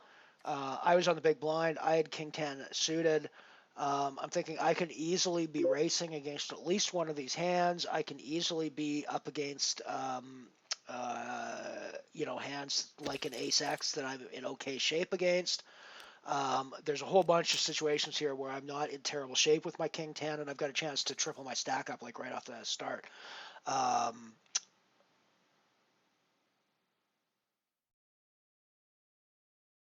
So it's so yeah, I mean, I thought it was a reasonable gamble, and it didn't pay off for me, but I thought it was a reasonable gamble. How much is 100 ounces in liters? A lot. It's going to be like 4 or 6 liters, I think, at least. Let me actually do the conversion. Hang on 2 seconds.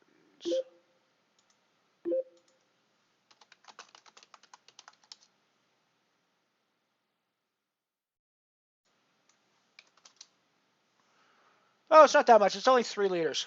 It's only 3 liters of slush. The 100-ounce cup is only 3 liters of slush, ladies and gentlemen. 2.957 liters of slush. which I think is probably more slush than anybody needs at any given time. But yeah.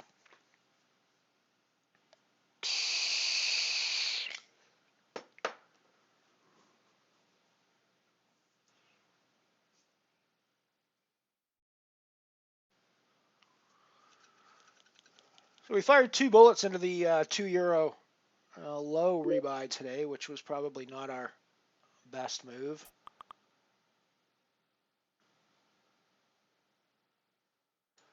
Alrighty, so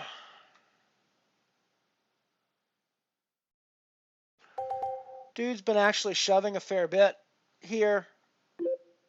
Zoo guy. I feel like I want to call off, but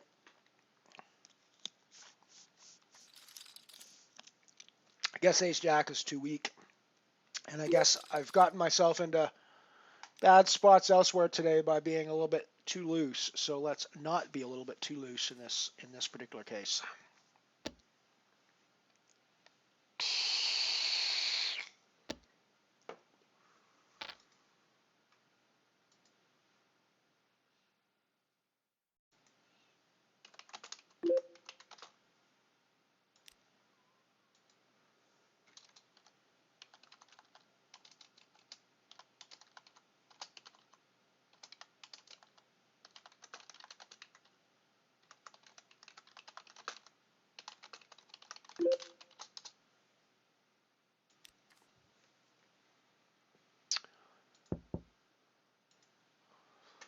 So one of my Calgary poker friends just got signed to Party Poker again today. So that makes at least 3 people that I personally know and could call friends who have been signed to Party Poker. Jamie Staples, Ryan Schoenbert previously.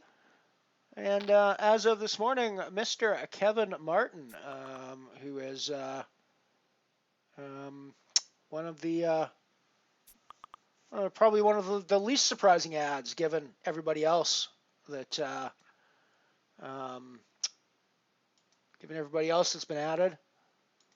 I've known for quite some time that Jamie was going to be involved in a very big way. And as soon as I knew that Jamie was going to be involved in a very big way, I was fairly certain that Kevin would be coming along at some point in time to join the fun. So, not that those two are joined at the hip or anything, but they are pretty good friends, and they do, their poker trajectories from Southern Alberta have taken a very similar route, albeit with some Big Brother Canada differences in Kevin Martin's case. Alrighty, so we're about to put some money in the middle in the black hole here. It's a black hole nano. Obviously not thrilled with that ace coming on the flop, but we can credibly rep the ace as well as they can. So when we see bet there, we're going to have the ace X a lot. And if they don't have an ace, then they can be pretty certain our hand is better than theirs.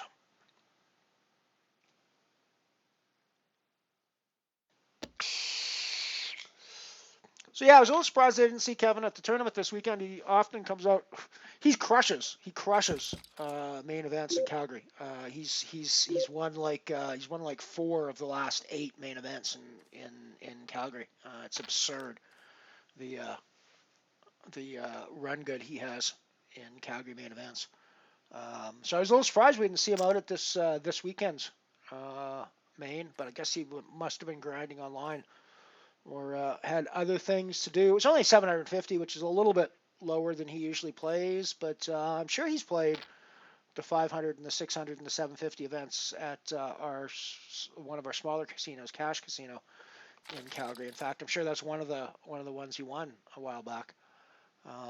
So yeah, I was a little surprised we didn't see him this weekend. I did get a chance to hang out live with somebody you've seen on the stream once in a while here, Jamie Hardy, who's I've promoted his his Twitch a couple times. He hosts me a lot. He's come over to say hi a couple times as well. So he was out live playing the main, taking a stab at the main this weekend. He took 2 stabs at it.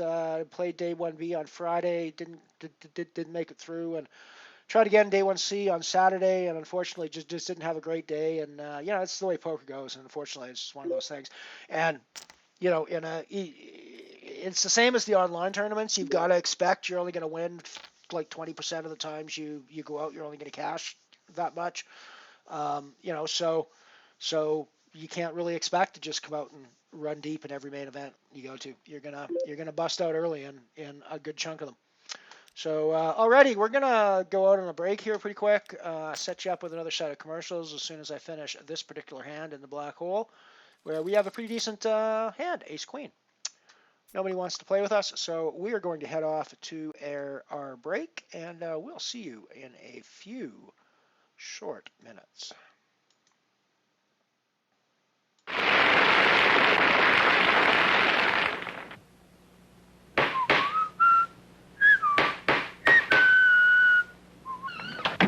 You know, wherever Peter Pan peanut butter is served, the same thing happens. Everybody has a good word for Peter Pan. Peanuttiest. Peanuttiest. That's the good word, peanuttiest. You know why? Well, those Peter Pan people are mighty picky about peanuts. They start with the best grade. Then, through an exclusive process, they remove peanuts that may not be sweet enough, tender enough, fresh tasting enough. Only the choicest of the choice, the peanuttiest peanuts. The sweetest, tenderest, freshest tasting peanuts go into Peter Pan. This means Peter Pan costs a little more, but oh, the eating is worth it. What's a good word? Peanuttiest? Enter. Hi, I'm Tony the Tiger to tell about Kellogg's Sugar Frosted Flakes and their secret sugar frosting. That vault's where we keep the secret. Little kid, he can't open it. Why, you need 16 combinations to get in. Yipes! The secret! As I was saying... Hey, Junior! Let me out of here! It won't open, Pop. Better let the man do the talking, son. Kellogg's Sugar Frosted Flakes. They're big frosted flakes of corn that say, the best to you each morning from Kellogg's. Hey, Pop, maybe this'll work. All I gotta say is, try some Kellogg's Sugar Frosted Flakes. They're great!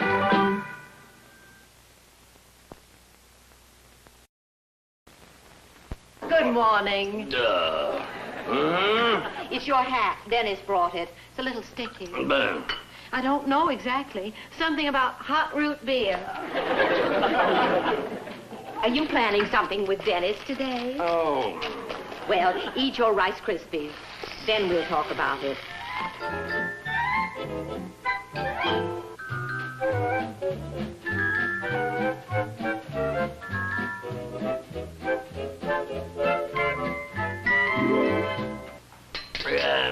I think I better get dressed.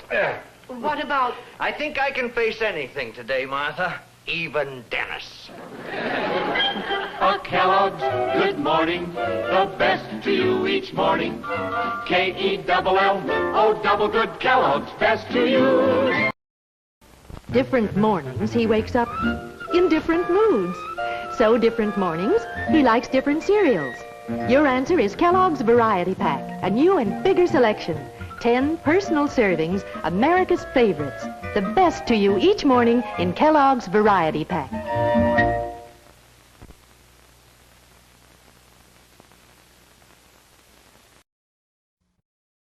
And now my Mom, the world's greatest chicken fixer, thanks to Wesson Oil. Hit it, Mom! If you could see through yours like I can see through mine, well then you'd be frying chicken just as light as mine. Light, because each drop of Wesson is filtered 24 times to make Wesson cook as light as it looks. Just wait till they taste your chicken. It's the see-through cooking oil. Wesson cooks as light as it looks. It's Arthur Godfrey time, brought to you by Easy, the only automatic washer with exclusive spiralator washing action that gets out all the dirt, and Easy Automatic Dryer for faster, safer drying. From the flimsiest of fabric To the grindiest work shirt, Easy Spiralator washing action gets out all the dirt. anything that you can wash. Easy does it better.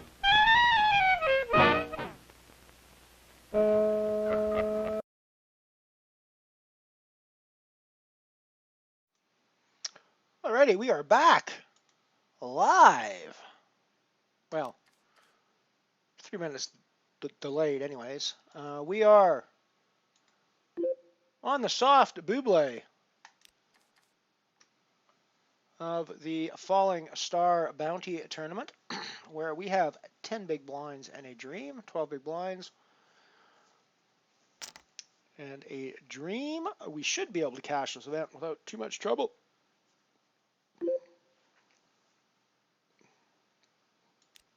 Then we'll just have to see what happens from there.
Sorry, just chatting with a colleague on Skype as well.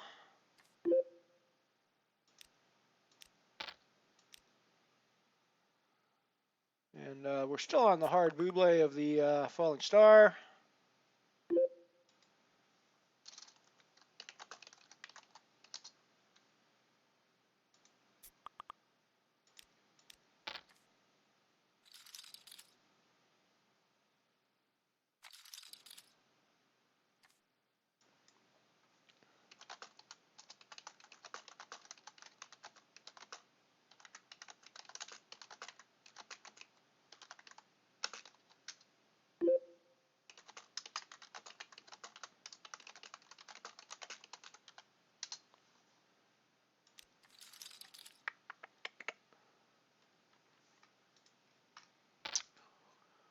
So currently our 3 games are the Falling Star Nano,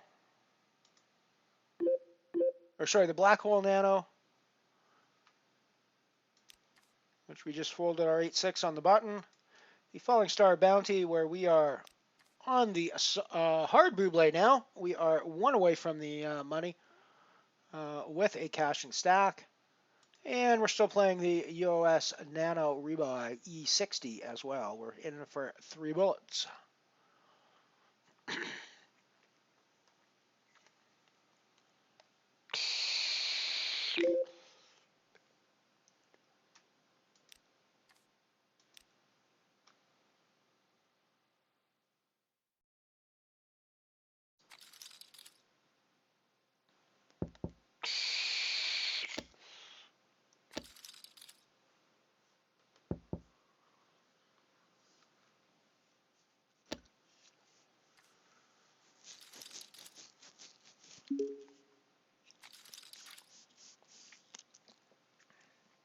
So all sorts of changes afoot in my life lately. My editor at Poker News Canada has just left the magazine finally after like 5 years of a great service. So Lane Anderson is no longer running Poker News Canada anymore. A little bit up in the air as to what's going to happen with it now, but most likely scenario is that in a few weeks' time I'll be announcing that I am the new editor. But we'll see what we will see what happens. Oh, what happens is you can have a pretty darn good flop sometimes.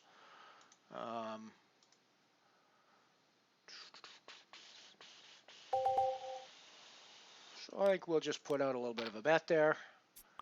Hopefully we can get a taker. I guess we don't, but I mean it's good. It's good thought.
Alrighty, Mike's not muted anymore.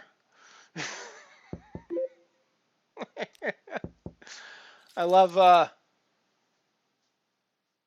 Piano Cat's lovely little addition of Fish Streamer. Is Mike muted? She's got a lovely little sense of humor, that that little kitty of ours.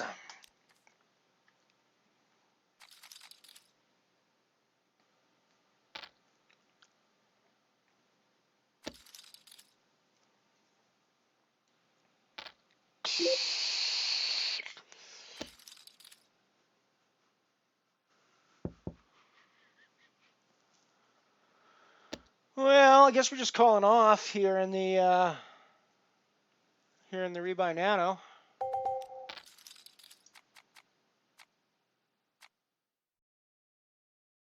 We hold.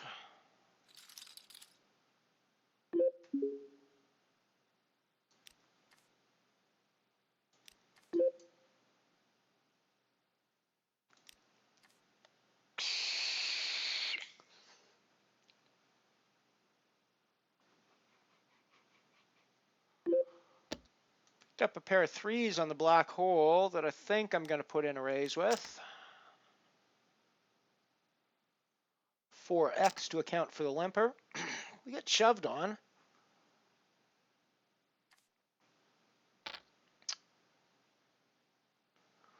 So I think we were calling off Eugene, but given the rest of this action, we're going to get rid of our threes at this point. Eugene's almost certainly going to be on like an ace X of some sort here, or paint. It's the other guys at this point that I'm more concerned about.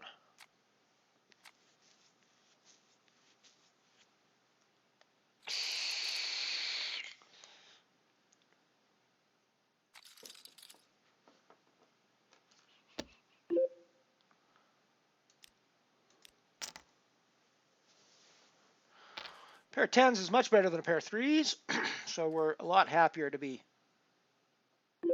going more aggro with that. And we're pretty happy with that flop as well, so I think we're going to keep the pressure on. Half pot bet two-handed.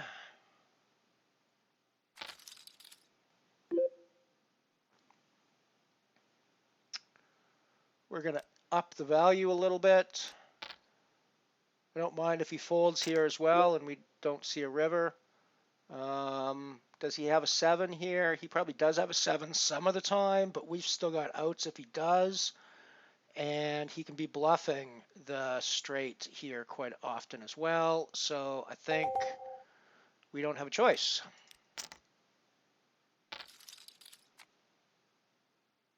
He just has the fucking jack. I mean, that's just the grossest thing in the world. How does he just have the jack? We'll buy one more time for the black hole. How does he always just have the jack?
We've laddered up in the Falling Star bounty.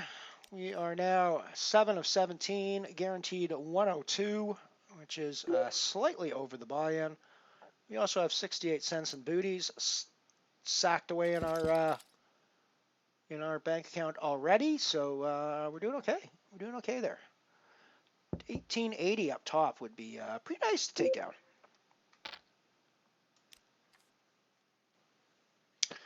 In fact, at the moment, we are playing for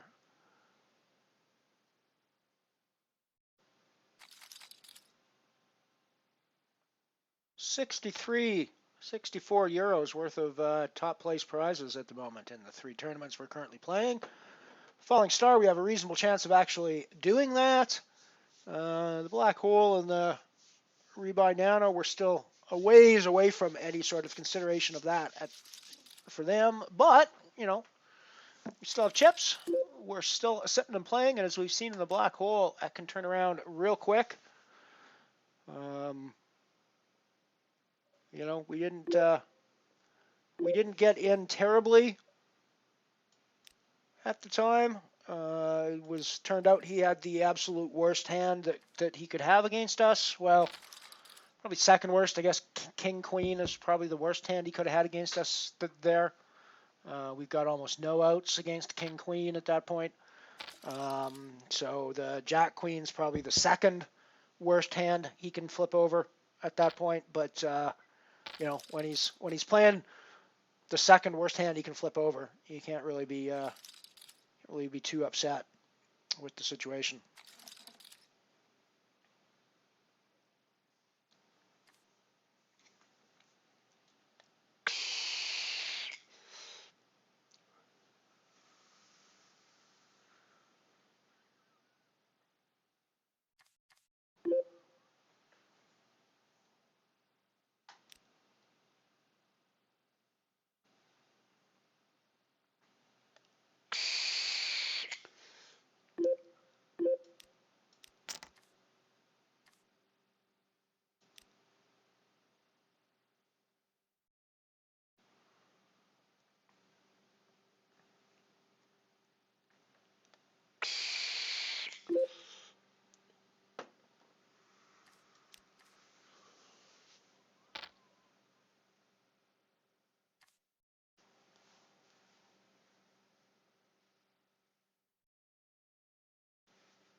So I was reading recently, it's got nothing to do with poker. In fact, it has nothing to do with our normal theme of astronomy either. But I was reading recently that archaeologists have uncovered what they're pretty sure is, at the very least, the genetic variation, if not a full subspecies, several, in fact, of Denisovan humans, or hominids. They were a group of ancient hominids that lived around something like 250,000 to 80 to 60,000 years ago, like roughly sort of contemporaneous with Homo erectus and some of the early Neanderthal type settlements as well. They were one of the other sort of subspecies of hominid that we lived side by side with for and apparently for now what seems to have been an astonishingly long amount of time. More and more we're discovering all sorts of interesting kinds of genetically diverse species of hominid that shared the earth with early humans, say 60 to 200,000 years ago, kind of thing. And it's ranging from, some of the very small type. So we're in the Black Hole. I'm going to come back to that story in a second. Got 8s in the Black Hole on the button, or on the big blind, and we've been checked too. We're going to put in a raise there. I was thinking of shoving, but it's too big of a shove. Although against this stack, we might just be calling off anyways because he might just come over top. But no, he's just going to give it to us. That's cool. Anyway, so yeah, so in some of the islands down in Southeast Asia, they're discovering remains of species of hominids that are 3-4 feet tall, very tiny little humanoid type creatures.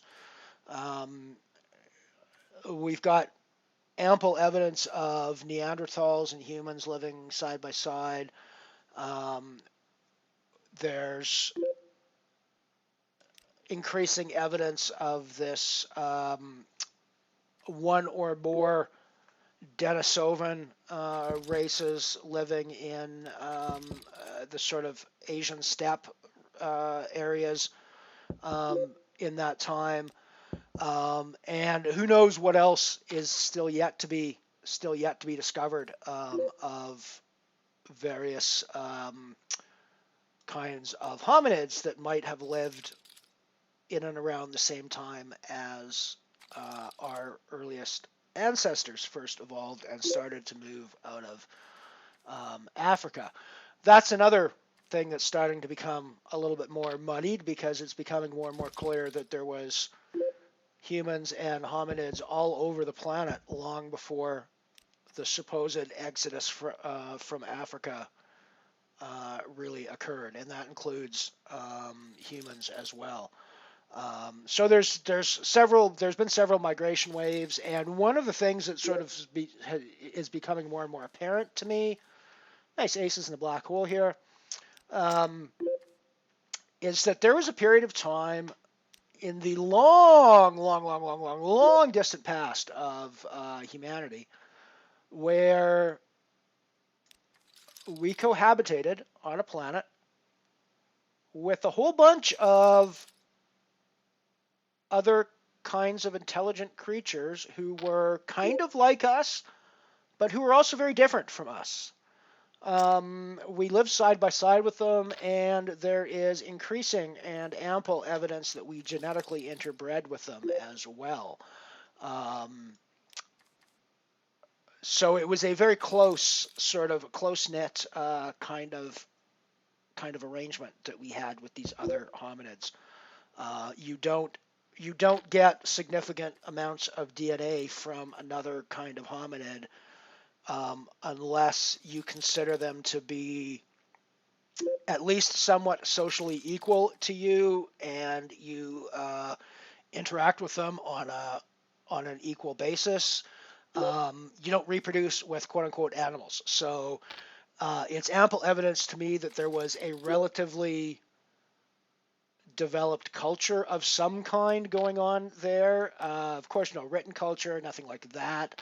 We're probably not even talking about a ton of large-scale tool making, but I'm certain there was some sort of an oral culture that was happening with the very rudiments of our spoken language being developed during those times. And more I'm becoming convinced that the modern day myths that we see pretty much across the planet in completely diverse human cultures of things like elves, dwarves, hobbits, ogres, gremlins, all of these quasi-magical hominids that are kind of like us but not really like us, and they're possessed of these really weird features and really weird qualities. And we've turned them into magical creatures in our myth. But I'm more and more convinced all those myths are actually based on real, honest-to-God interactions that our ancient ancestors had with other kinds of hominids.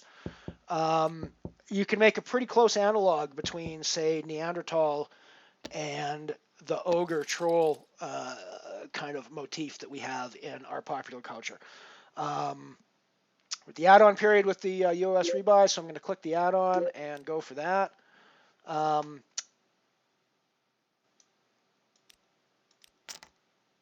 you with the new smaller subspecies of humans being found in the Filipino Islands, you can make a clear analog between concepts like dwarves and hobbits and even fairies and leprechauns, and species like Homo floresiensis, which is this 4-foot tall humanoid creature that apparently had a fairly well developed culture at the time as well. I mean, for 100,000 years ago. And so I don't think it's that outlandish. I mean, obviously we're talking about a ridiculously long amount of oral history, but if you look at pre-written human history,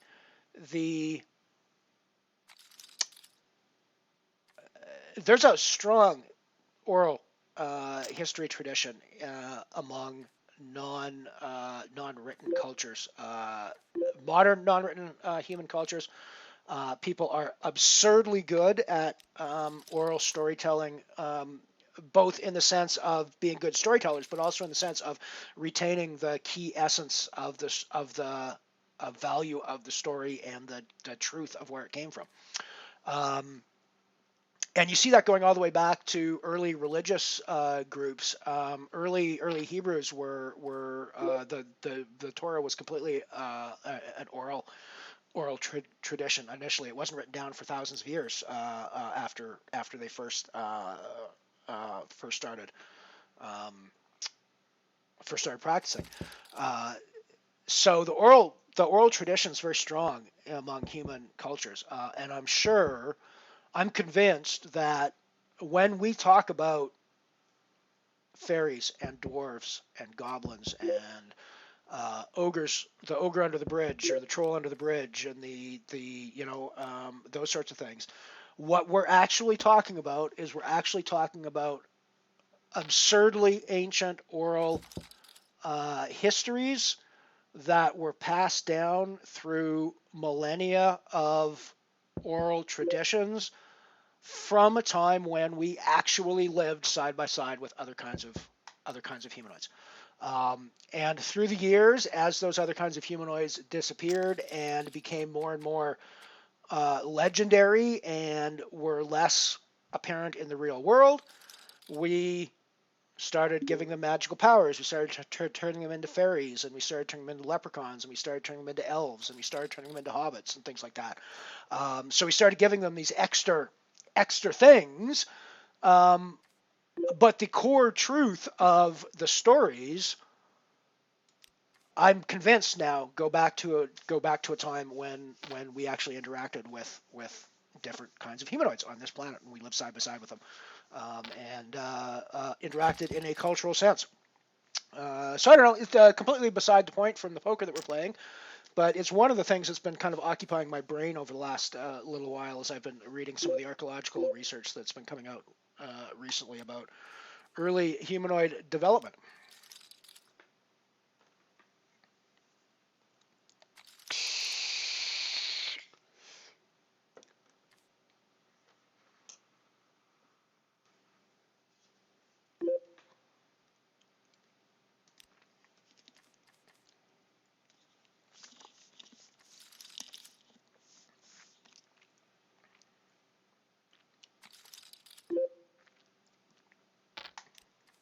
I mean, the way I see it is we're looking at something like the most absurdly long game of telephone tag ever played. Where you pass messages from one person to the next. In this case, we're talking about a game of telephone tag over 100,000 years with starting with people who actually lived side by side with Homo floresiensis and Neanderthal people and other sorts of humanoids, and over 100 millennia of oral history and storytelling, that has evolved into ogres and trolls and elves and leprechauns and things.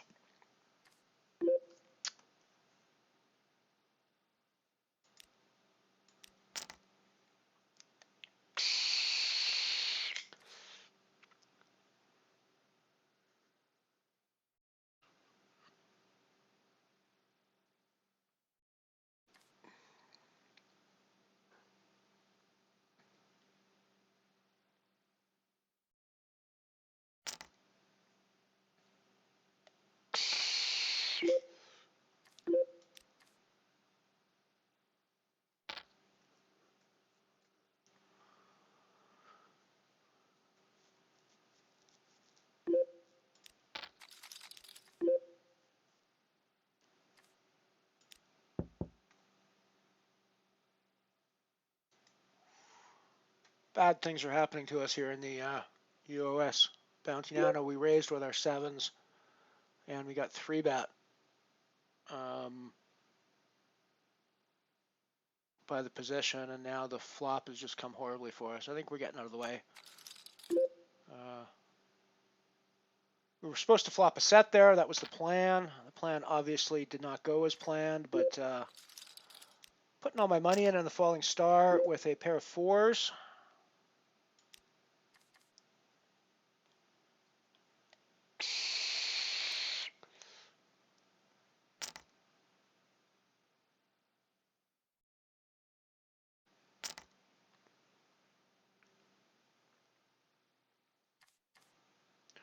I've been fairly inactive on this table, so I should get a fair amount of respect for this, I think.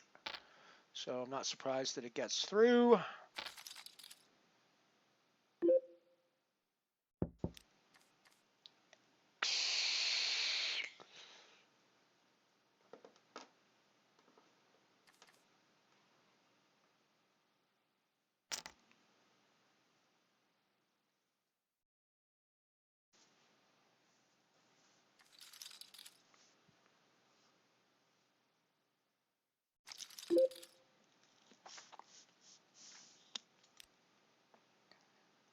So we've laddered up to 111 now for our guaranteed cash in the falling star.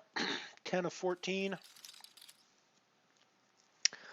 Be really nice to book another final table on this one. Be really nice to win another, or to win one of these. We haven't won a falling star yet. I think we've come second twice in one of these, I think, but we have not won one yet. Today would be a very good day to rectify that, I think.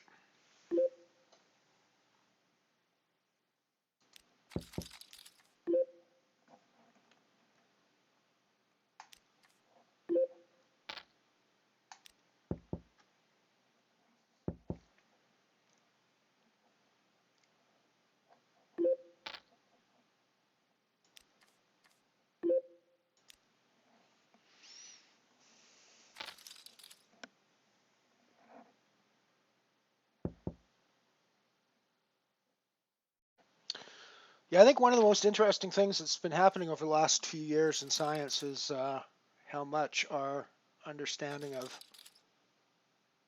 early human development has radically changed. I can remember back when I was a kid, the sort of clan of the cave bear days where it was controversial to even think that Neanderthals and humans interacted with each other.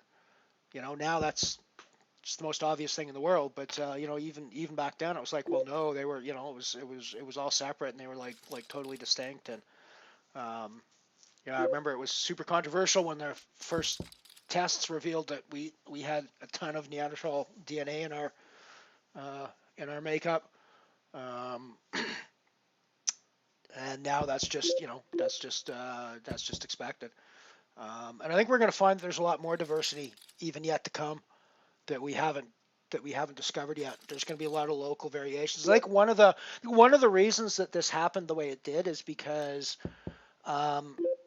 for a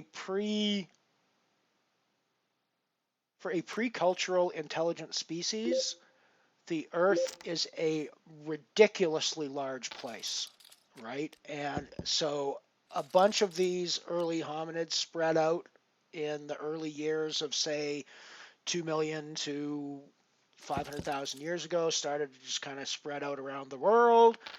And then they evolved locally to meet the local conditions of wherever they ended up at, and became these little subgroups of hominids that became genetically diverse through specialization in whatever area they ended up showing up in.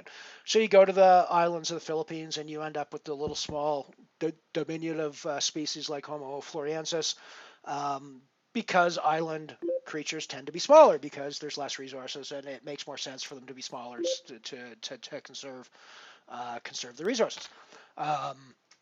You go to a place like the plains of Europe and you see the big hulking Neanderthal type build, because you're dealing with the weather and the hunting situation requirements there. Likewise, with the larger Denisovans in the Asian steppes, dealing with the weather and the megafauna there would have required a larger build. So again, they sort of evolved to meet the local needs, as animals do on Earth. That's the whole point of evolution, right? And then the weird thing is as we become more of a cultural, technological species, the size of the Earth shrinks a lot. And by the time we become the species that we are today, the Earth is a really tiny little place where there isn't really enough room for all of us, and it's super easy to get around everywhere. So we've all sort of homogenized into a single species because there's so much cross-pollination from one side of the world to the other. Whereas that could have never happened 150,000 years ago. If you lived in the Asian steppes, you had literally zero contact with anybody who might have lived on the North American continent. And even for, say, Neanderthals that lived in the center of Europe, the most sort of contact you might expect is that the peripheries of your two groups might have some explorers that end up coming out and crossing paths with each other somewhere in the middle. Or you might have, once every few generations, somebody with the itchy feet who decides he's just gonna leave and start walking somewhere and go explore. And so he goes off and meets all of these other places. So Neanderthals get this story about this weird guy that crossed over from the east and looks weird and talks weird and acts weird and has all sorts of weird cultures. But at the end of the day, was an interesting fellow, and they tell stories about him. And likewise, the Denisovans might have the story about the weird Neanderthal fellow who showed up from the west one day, telling stories of strange cave peoples in Europe, kind of thing, right? So I just think it'd be. It's an interesting new take on the early world that's quite different from the one that I was taught when I was young and going to school and learning these things.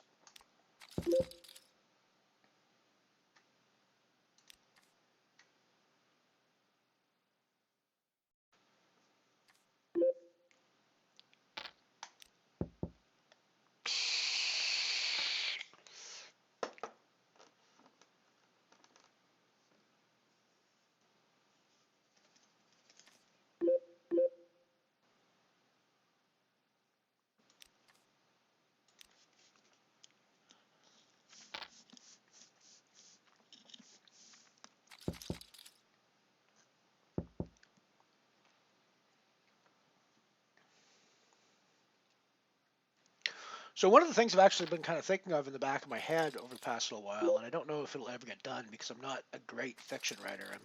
I'm a much better nonfiction writer than I am a fiction writer. But one of the things I've been sort of thinking about in the back of my head over the past little while is a somewhat updated version of Clan of the Cave Bears, which is probably not a great way to describe it, but I actually quite enjoyed the Clan of the Cave Bears series. If you guys know what I'm talking about, it was one of the best early depictions of sort of pre-culture human civilization, at least as it was envisioned at the time in the 80s and 90s, which is quite different from the way it is now. And it's not really a. I mean, I'm sure it'd still be fascinating books. I have to reread them again at some point. I'm sure they'd still be fascinating books, but they'd feel less realistic today than they did back when I was reading them back then. I should have just shoved those 10s. I don't know why I just called there.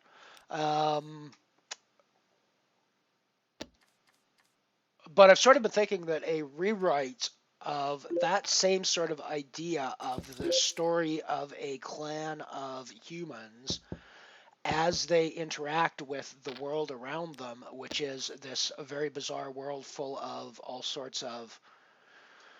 Right, so we're all in with our 10s now.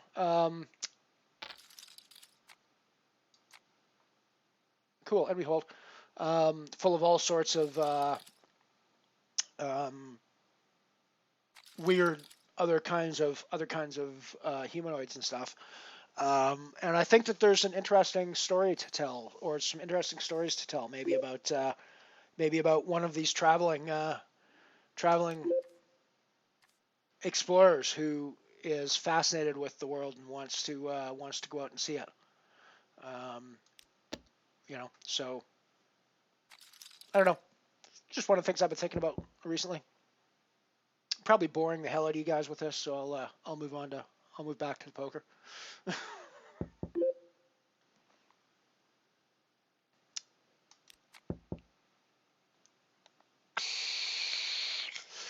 So we made the final table, the falling star now. Guaranteed 157, but there's 1880 up top. We're definitely wanting that. We've just folded the low end of the nuts here pre-flop with when we folded our 6-9 offsuit, and 7-8-10 flop comes. But what are you going to do, right?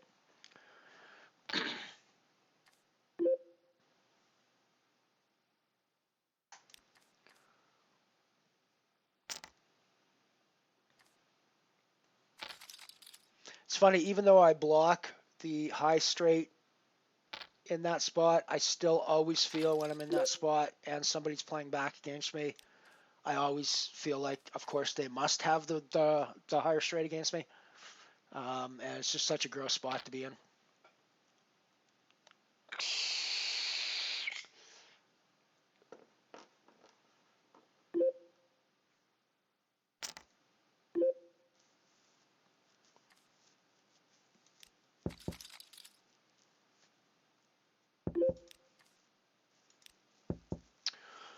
Things are not going so great for us in the Black Hole Nano or the UOS E60.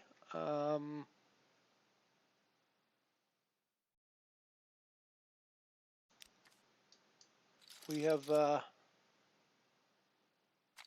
got something like 22 big blinds in the E60, so we're not in terrible shape, but we've only got like 10 in the Black Hole Nano, so we need to do something pretty quick there.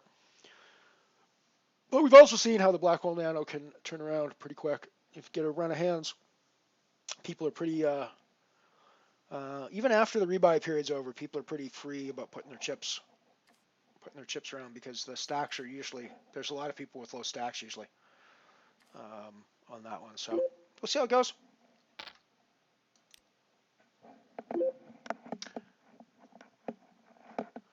I am by no means giving up at this point.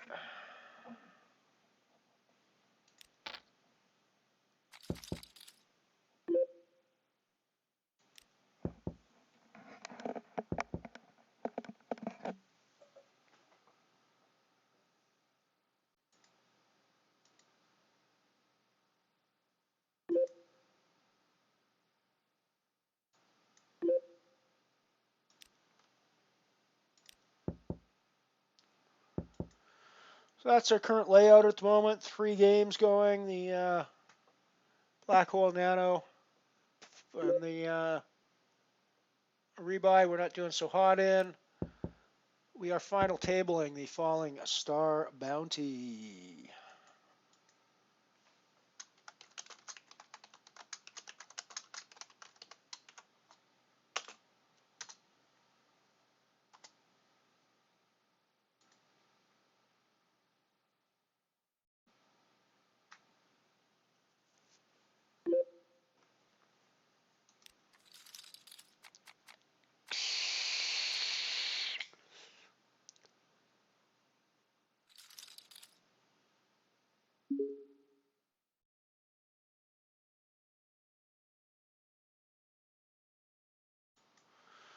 We'll go back to our main moneymaker at the moment. Guaranteed 157 plus our 68 that we've already booked in booties in this one. So we've more than doubled our buy-in now at this point. Let's go back to the black hole because we're going to be all in with our ace-9 in the small blind here.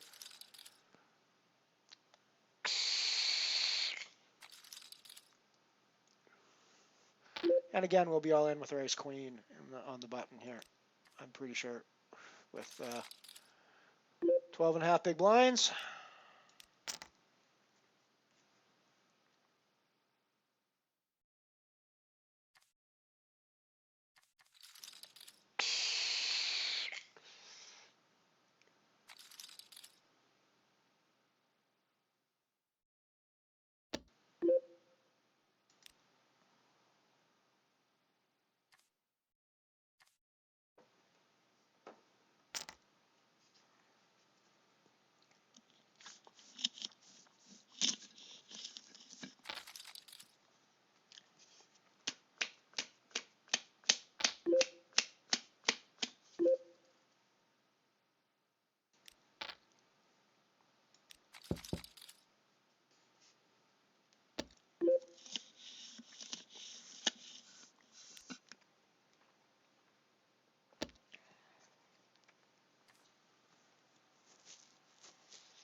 So money starts going up pretty good from here. So it's 157 for the next payout. 8th spot, which is where we're currently sitting with our chip stack. It pays out 214. Then we go to 286, 392 for 6th, 534 for 5th, 722 for 4th, 981 for 3rd, 1343 for 2nd, and 1880 up top for the number 1 spot.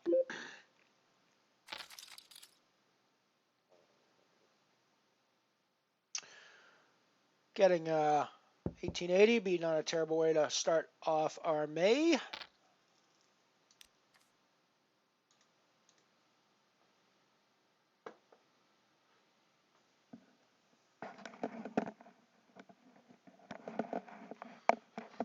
For some reason, I have a very itchy ear today. Things are probably going to happen here in the Nano rebuy.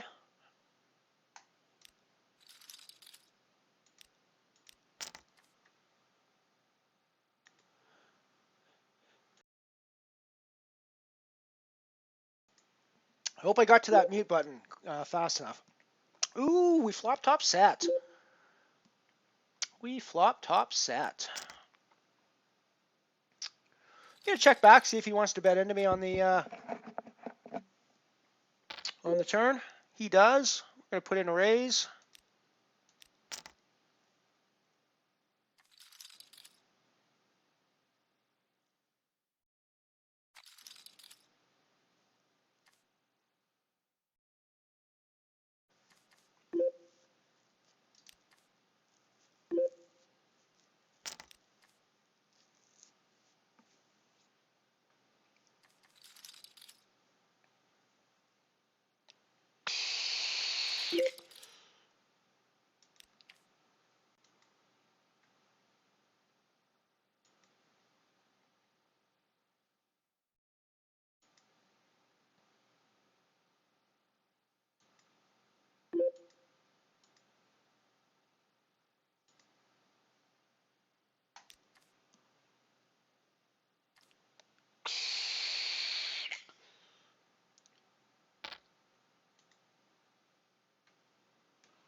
Got another break coming up shortly.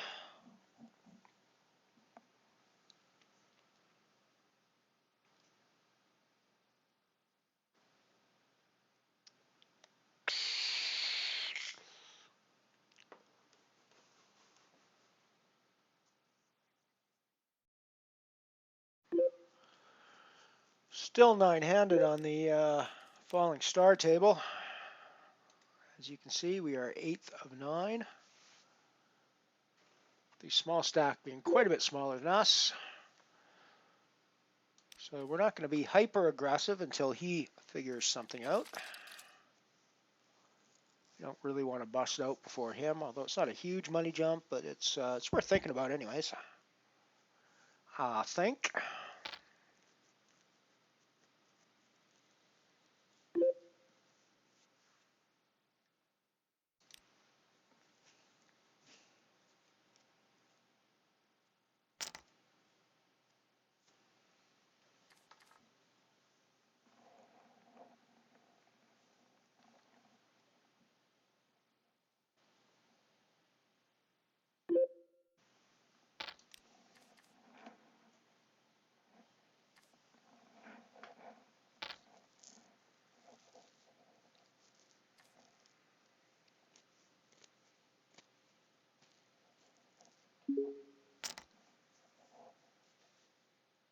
It's funny, I'm the lowest bounty on this table.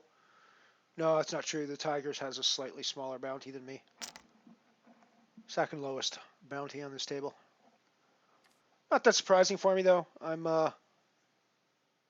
It's not that unusual that I'll get to a final table of one of these bounty tournaments without taking any bounties. So, the fact that I only have 2 today is not that surprising.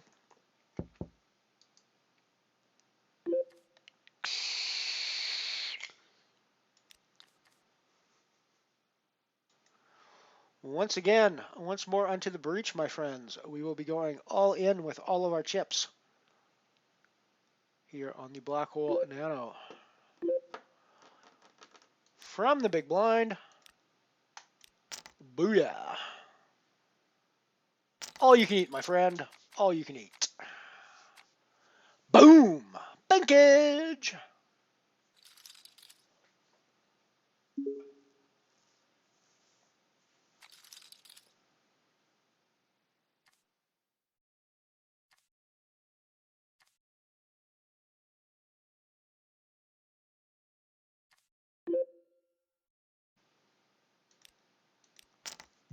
Shove my ace here. It's only like 22 big blinds.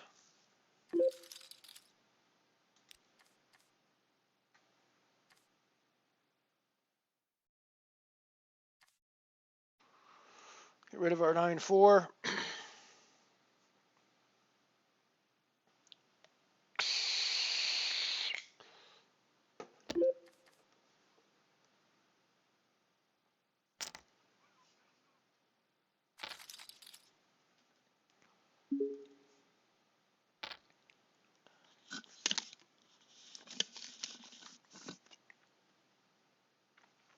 And we are on a break, my friends. So I will see you in a few short minutes. Enjoy this commercial break.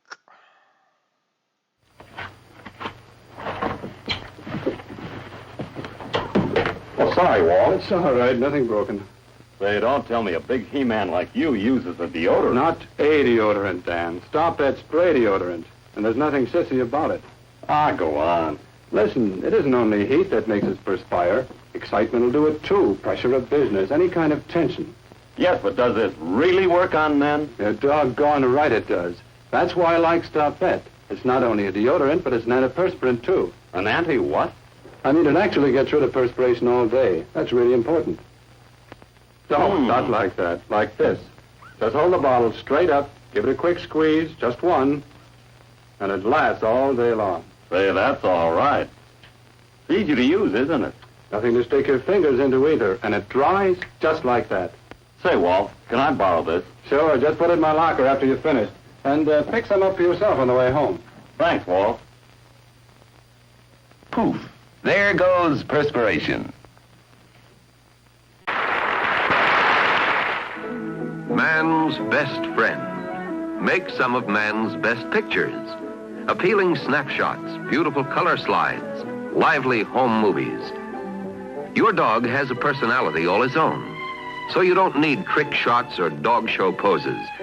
Just watch him quietly, keep your camera ready, and you'll get the kind of picture only you can take. If you can, have a helper who knows your dog.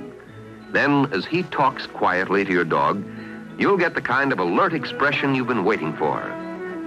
A favorite ball or bone is almost sure to bring you an appealing pose like this. And don't forget his friends or acquaintances. And remember, they all look best before a simple background. Of course, you'll want to do as all professionals do and take several shots of every situation. That way, you'll be sure to get pictures you'll enjoy over and over again. And whether you make snapshots, color slides, or home movies, always use dependable Kodak film, the film in the familiar yellow box. Red, I've lost my head about red. The bold, bright, red, you get when you use bold. Bold brightens reds with a colorful shower of blue, white, and green, brightening power. Red. Exactly what I said. Red, if you like red, you'll love bright red bold. It's bold, and so red. The $100 and the $200 clocks, but right now, let's catch our breath while we listen to a gift idea by Bill Shipley. Here's a wonderful Christmas gift for the person who has everything. It's the Skylark, Sylvania's new personal portable radio, and it comes with this stylish top-grain leather carrying case. Mighty good to look at. It's even better to hear. And you can hear it instantly at the turn of this switch. Yes, it's tiny, yet it brings you the brilliant tone and powerful performance of big 6-tube radios. And when you listen to the Skylark in a strong signal area, you can greatly prolong battery life by moving this exclusive battery miser switch to this save position. The large non-slip tuning dial is easy to read and assures you of precision tuning. It's easy to carry the Skylark, either in this attractive case with its adjustable shoulder strap or by this convenient lift-up handle, for it weighs less than 4 pounds with batteries. See the Skylark at your Sylvania dealer soon. Its sturdy plastic case comes in 4 handsome house and garden colors: leaf green, taffy, cherry, and driftwood. It makes a grand Christmas gift, and so do the other Sylvania radios, the Catalina Portable, the radio clocks, including the nightlighter with panelescent dial, and the powerful table radios. All are handsome to look at and wonderful to hear. Lynn and your wife, now your wife's...